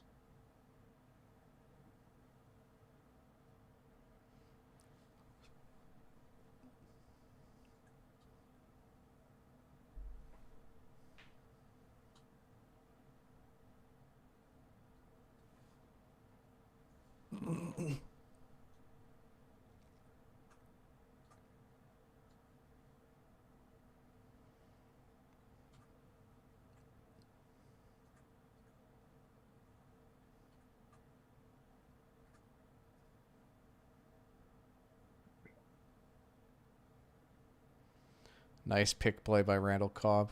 Yeah. Who It's is that? like- It's just amazing. Who DeGuara? Agora? I don't know. It's a tight end. Imagine going in the huddle. All right, we're going to Degora, guys. 81. But like watching Cobb do that, like such a great play. Like it's funny how you have like one reliable guy to count Yeah, on. I was and just gonna say that. he's out there setting fruity picks. Him and Mercedes Lewis, the only guys that could be tasked with something like that at this stage. Yeah. Like Winfrey is just running sprints down the field at this point, I think. I don't even know if he lined up right. But like this is like these And 5-yard speaking of which- routes, like it's pitch and catch. Like you're an NFL player. Like you're more than capable of doing this. And it just shows you how great Rodgers is, because a lot of these plays have just been spot on by him. Like he's getting the ball out quickly.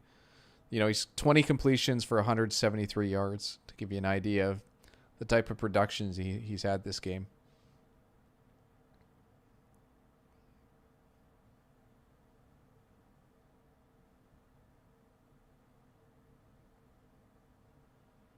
But like, you know, 8 yards of completion is enough to keep the sticks rolling. Oh man, and these runs too. Look at Tony. I love Dylan. Me too. Like Yeah. it's so refreshing. It's so refreshing. You run 4 rough yards consistently, that win probability is high. I like what Mickey said though. Nice catch, Oprah.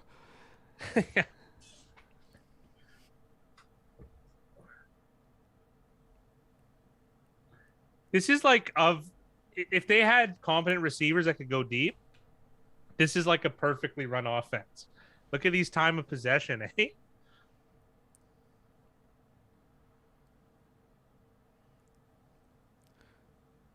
Oh man. Oh my goodness. I love to be honest though, I'm actually happy that Valdez-Scantling isn't healthy, because I can go without the 2 long incompletions a game that he gets.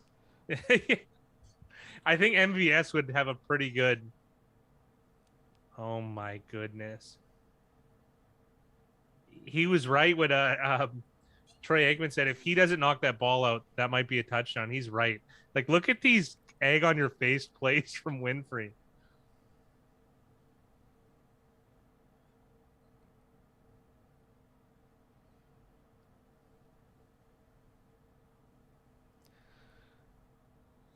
Ah, Degura wasn't lined up properly. oh really? He's probably so disgusted then. I thought Daguerre got there right on time.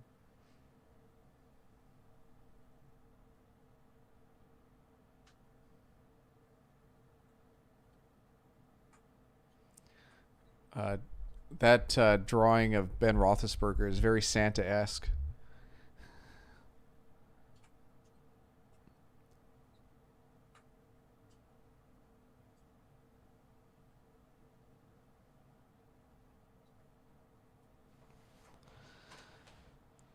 I like how they do the drawings of the guys like they don't have actual pictures of any of them.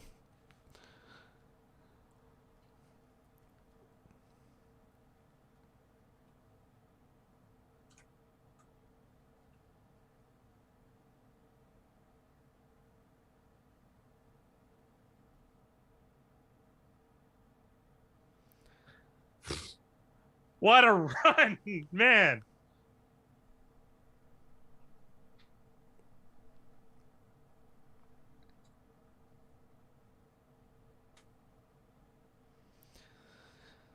This has just been a beautiful game from the Packers offensively.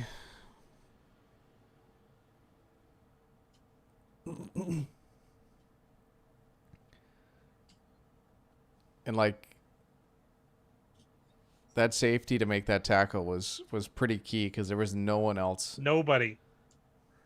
Holy, I'm gonna dress as Dylan Toddfield, Seahawks fan. That's why I'm growing my hair out. The Gonna Packers butter just my used their crust. last time out. Oh my goodness. You know what though? If he's gonna put the game away with this drive potentially, it's just unfortunate. A lot of miscommunications from the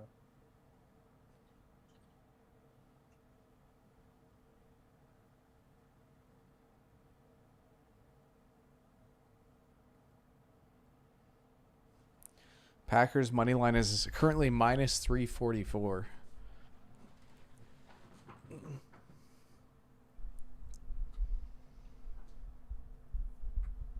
The OU set at 55.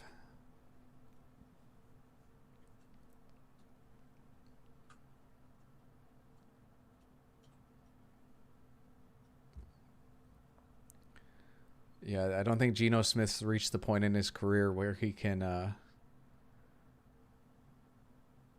where clock management is an issue.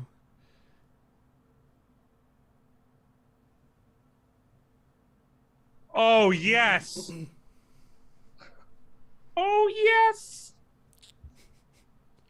Undertaker. I find it really strange because right now Green Bay's up 3, and the live line is 3.5. So I guess that means they're expecting, like to trade touchdowns essentially. Yes. Or no, or trade whatever it is. You know what I mean? Like there's more to it than that, right? Like the Packers could end up with a field goal here. It's unlikely but possible.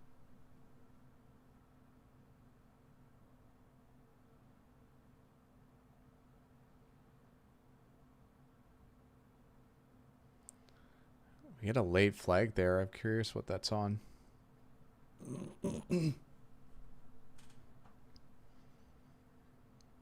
Roger's saying it's against the defense. So there's 4:49 left in this game. Arizona still has all 3 timeouts. Packers up 3. A touchdown would be very, very nice for the money line. What did they? Unnecessary roughness. Oh, that's to me such a terrible call. Yeah.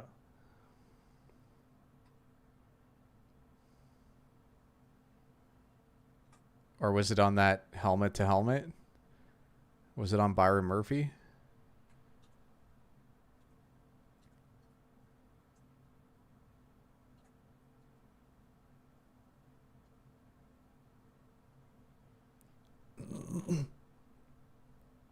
Oh boy.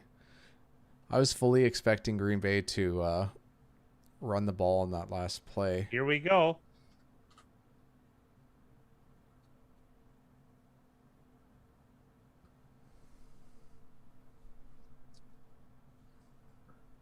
Pass interference. Here we go.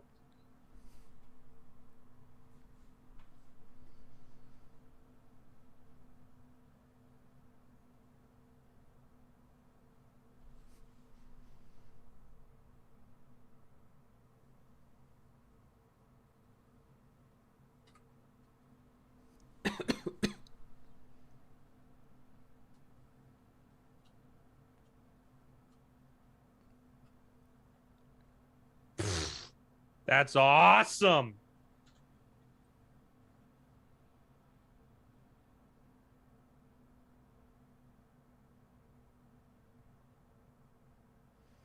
So that puts up the Packers are up 9.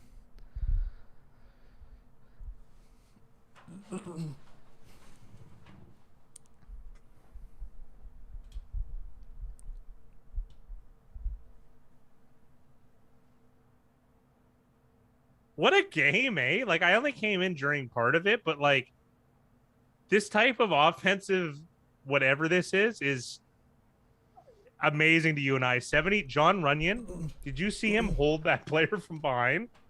I didn't see it. This isn't like it's you said it's amazing, but it's not amazing as in we're surprised. It's amazing that they're doing what they're doing Yes, because yes. they're essentially playing like the perfect style to have a chance to win in this matchup with the roster that they have. Yes, yes, yes, And yes. it's why we've we've gone away from like the player evaluation side of things and more so towards like the price, the market, and as well like the coaching aspects of these games, because there's certain coaches that would not be doing this same thing that the Packers have been doing this game. And it looks like this might have just been short. It's almost better if it is, eh? It is like assuming that they still are able to get in for a touchdown, but the more Yes. time you can take off the clock, the better. Well, I know who I'm doing Dylan up the gut.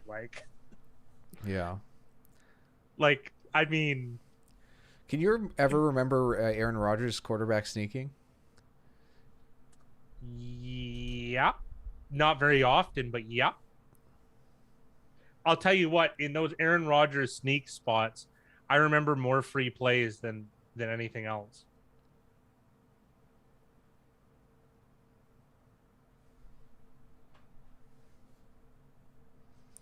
Crosby's heading back, so it looks like this is going to be just marked short.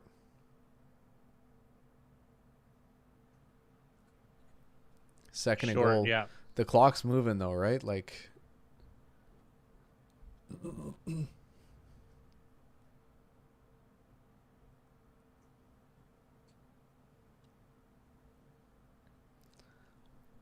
with so many inexperienced Packers players, I'm a little bit worried about like a false start.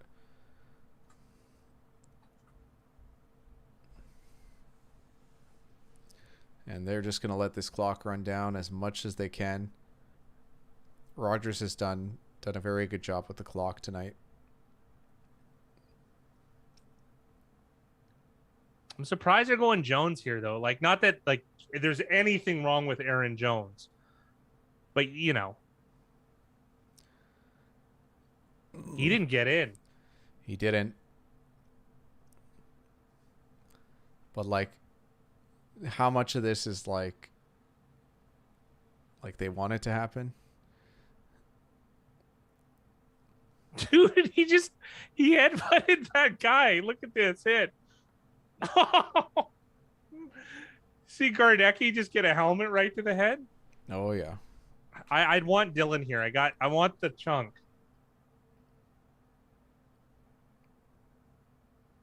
Oh man. They don't have this guy's got to get stopped. Oh man, they just had to take this penalty. Oh my god. No. That's not Tanyan. That's Degara. Yeah, Tanyan's out.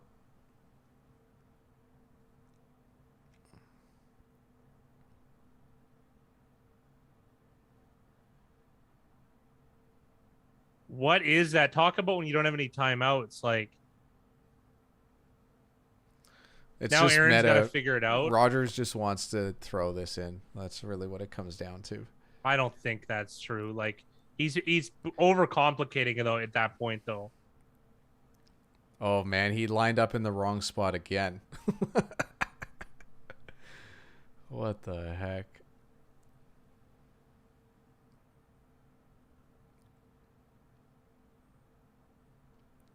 He might get in here. Man, how, like, I know this is like dramatic, but this has been like an excellent turn of events for the Packers. Like, Yeah.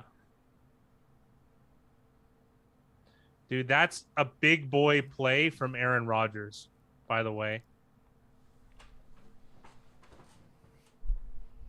Cardinals use a timeout. Can you put Dylan in? Can you put Dylan in? Put the put the chunk. Put the chunk in. You know what's like actually really awesome about this, like from a win percentage standpoint, is that it's a 3-point game. Like a field goal doesn't help you at all in this situation because the other team Yeah. needs to score a touchdown. Well, not Regardless, necessarily. it's pretty damn No. close. If you kick a field goal, then the other team has to score a touchdown. If you go for it and miss, a team can tie it. The other team can tie Yeah, it. It's not yeah, bad. yeah. But you have to do it from your own one. Yes. Yes.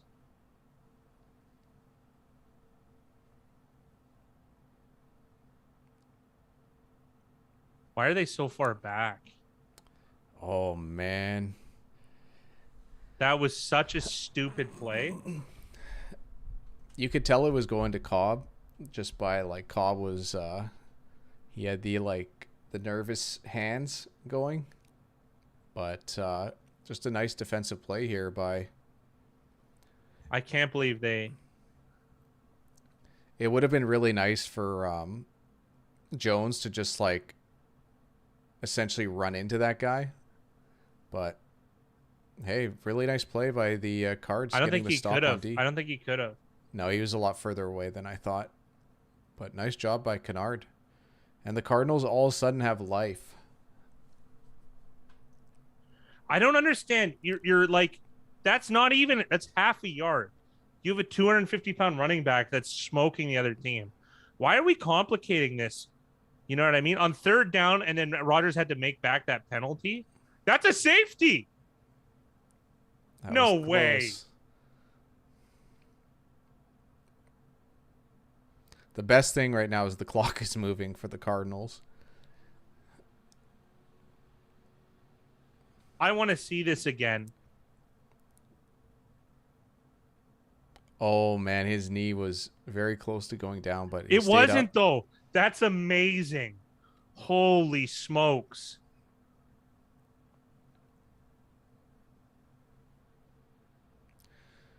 At least that play for the Cardinals stops the clock for them.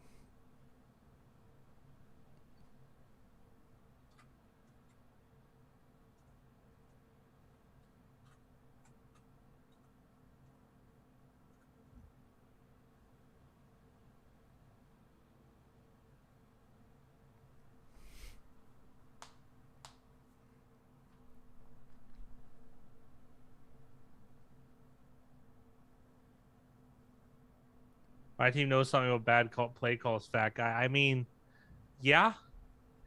Yeah, there's that.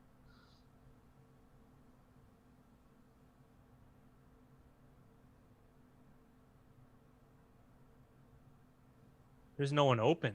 And then there is. How big a play is that, eh? Yep. And how did this happen, too? Douglas is in Oh some type of my- zone and just stayed on his. That looked like an offsides to me. Big catch here. All of a sudden, it's they're in field goal range. Cards are now it's flipped now. Cards are minus 135 to win this game.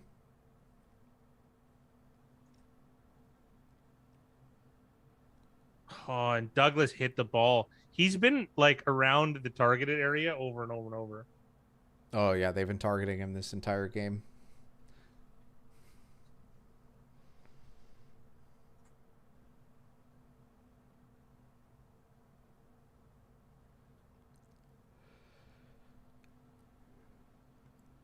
This is nuts. I might not get the cover now.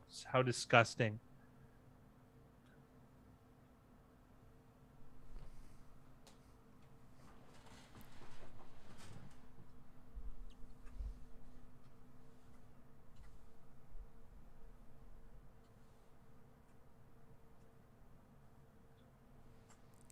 The if the Cards do get a touchdown and there is enough time for Green Bay, like they have no timeouts, and with how they've been, Yeah, there's no they way. can't get guys lined up on normal plays. It's gonna be tough. Dude, I would like I don't know. It's unfortunate this happened on a Thursday night game. Like, how much can they get those guys like acclimated, like the Daguerres of the world, especially with like there's NFLPA rules. You can't just have them studying 12 hours a day, right? Yeah. You can tell them to, but whether they do it or not, I don't know.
One of the worst overturn calls I've ever seen. I don't know about that. I just think it's on like I don't know why Green Bay didn't run it on fourth.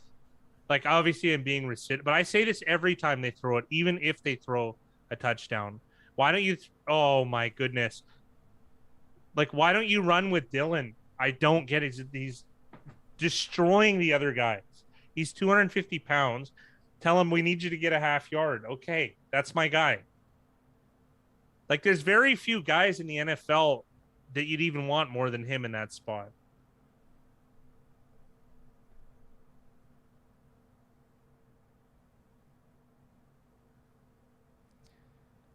Now all of a sudden, the Packers are favorites on the live line. I guess after that botched snap, but I don't know.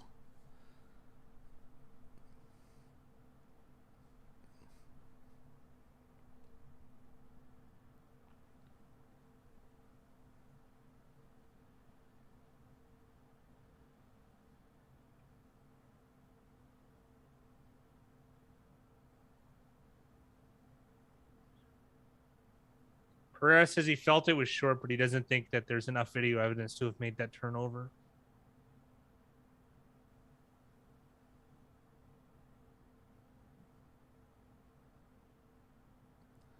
Oh boy, Edmonds with a huge first down catch. I felt like there was a bad hold there too.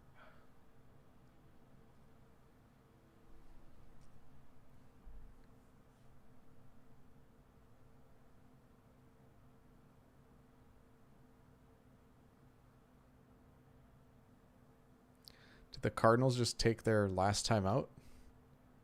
Because I don't get why there's a Injured stoppage player, in play. Green Bay. Wouldn't that be the way to do it? I mean, you have no timeouts. The guy's injured.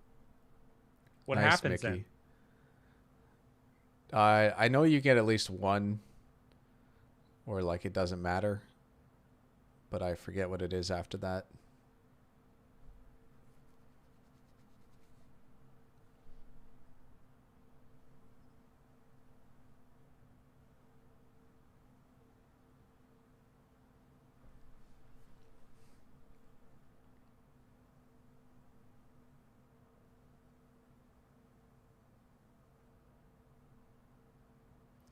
This is a tired Green Bay defense. Yeah. Look at 55 here. Get set, bud.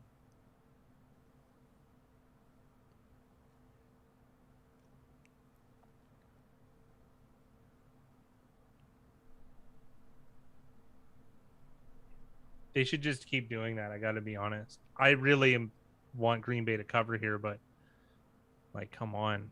This is so easy.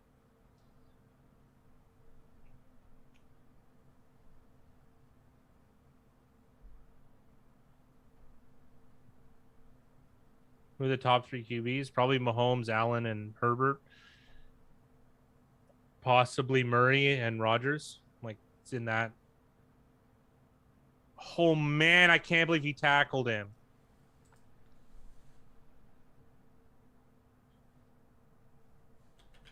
How can you signal it? The guy gave it behind the line. How do you signal it first down? They signaled first down. It was behind. Are you serious? Not that it really matters, but what is that?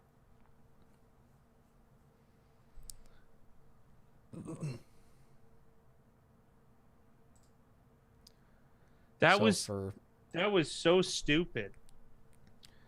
for NEA this year, the top 3 quarterbacks have been Stafford, Russell Wilson, and Prescott. Kyler Murray 4, Brady 5, Burrow 6, Josh Allen 7.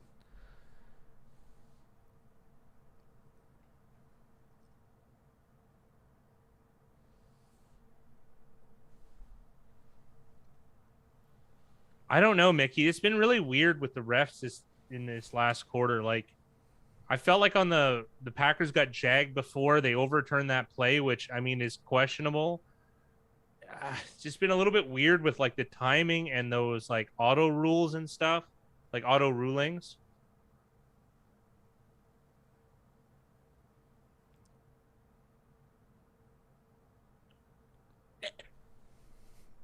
Intercepted. Whoa! You see the guy leaning over, grabbing his face? That was the perfect. That was just perfect.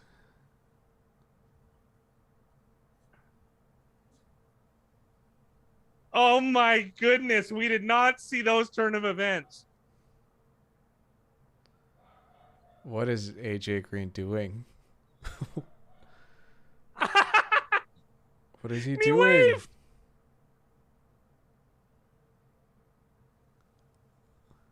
Yes, that's a win.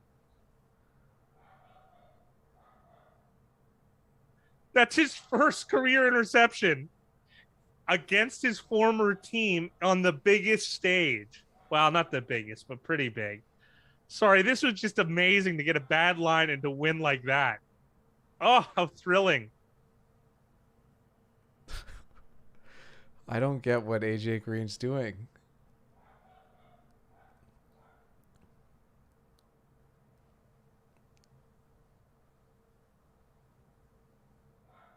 All my friends in another group are putting "Saved by the Bell" high five memes up everywhere, and there's a clown makeup AJ Green here too. Already? Yeah. I'm speechless. Like I just don't understand. Me too. I don't. That's awesome.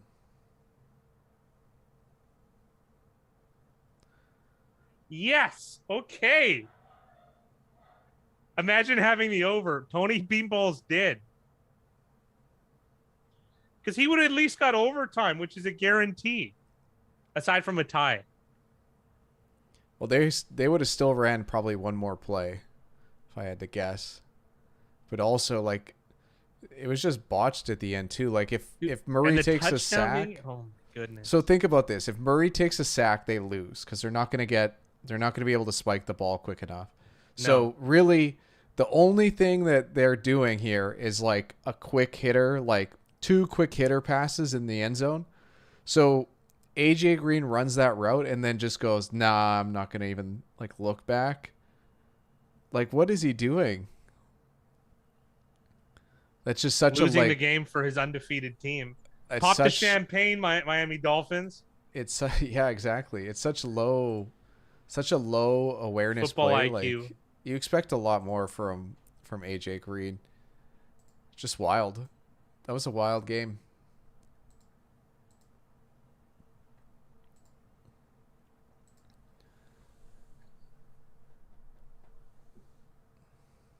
Former Eagle Rasul Douglas. Well, let's take a look at how many teams Rasul Douglas has been on.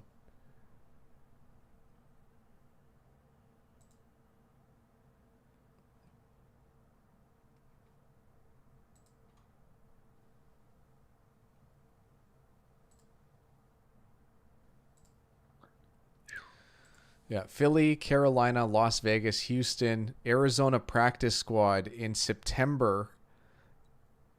And then I guess Green Bay signed him off of Arizona's practice squad.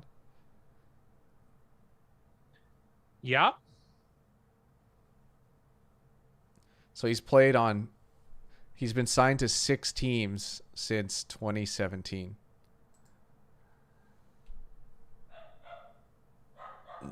Yeah, he was a 3rd round pick, 99 overall in 2017. Wow. Well, Fat Guy, that's it. Yeah. We both get very lucky wins and covers. Pretty much the I've been entire so chat did. lucky in Thursday nighters. Have you noticed? At I prime time, what am I like 5 for 6 or something? It's crazy. I think primetime we've been like if you probably added up everything outside of primetime, we're probably under 500. Like for picks, not Not for betting, bets for not me. for No, no not for way. betting, but Great year. for picks and stuff, we're probably way under, and I feel Oh like yeah, we're yeah, way yeah, yeah, over yeah. for primetime. But who knows? Maybe that's just like it just feels Dylan, like that. appreciate the lock picks, guys. Yeah, All no right. kidding. Holy smokes. Nah, I knew it. Green Bay couldn't lose. Yeah, no kidding. Well, congrats, guys. Thanks for joining us, and we'll catch you guys. All right. We'll catch you guys later.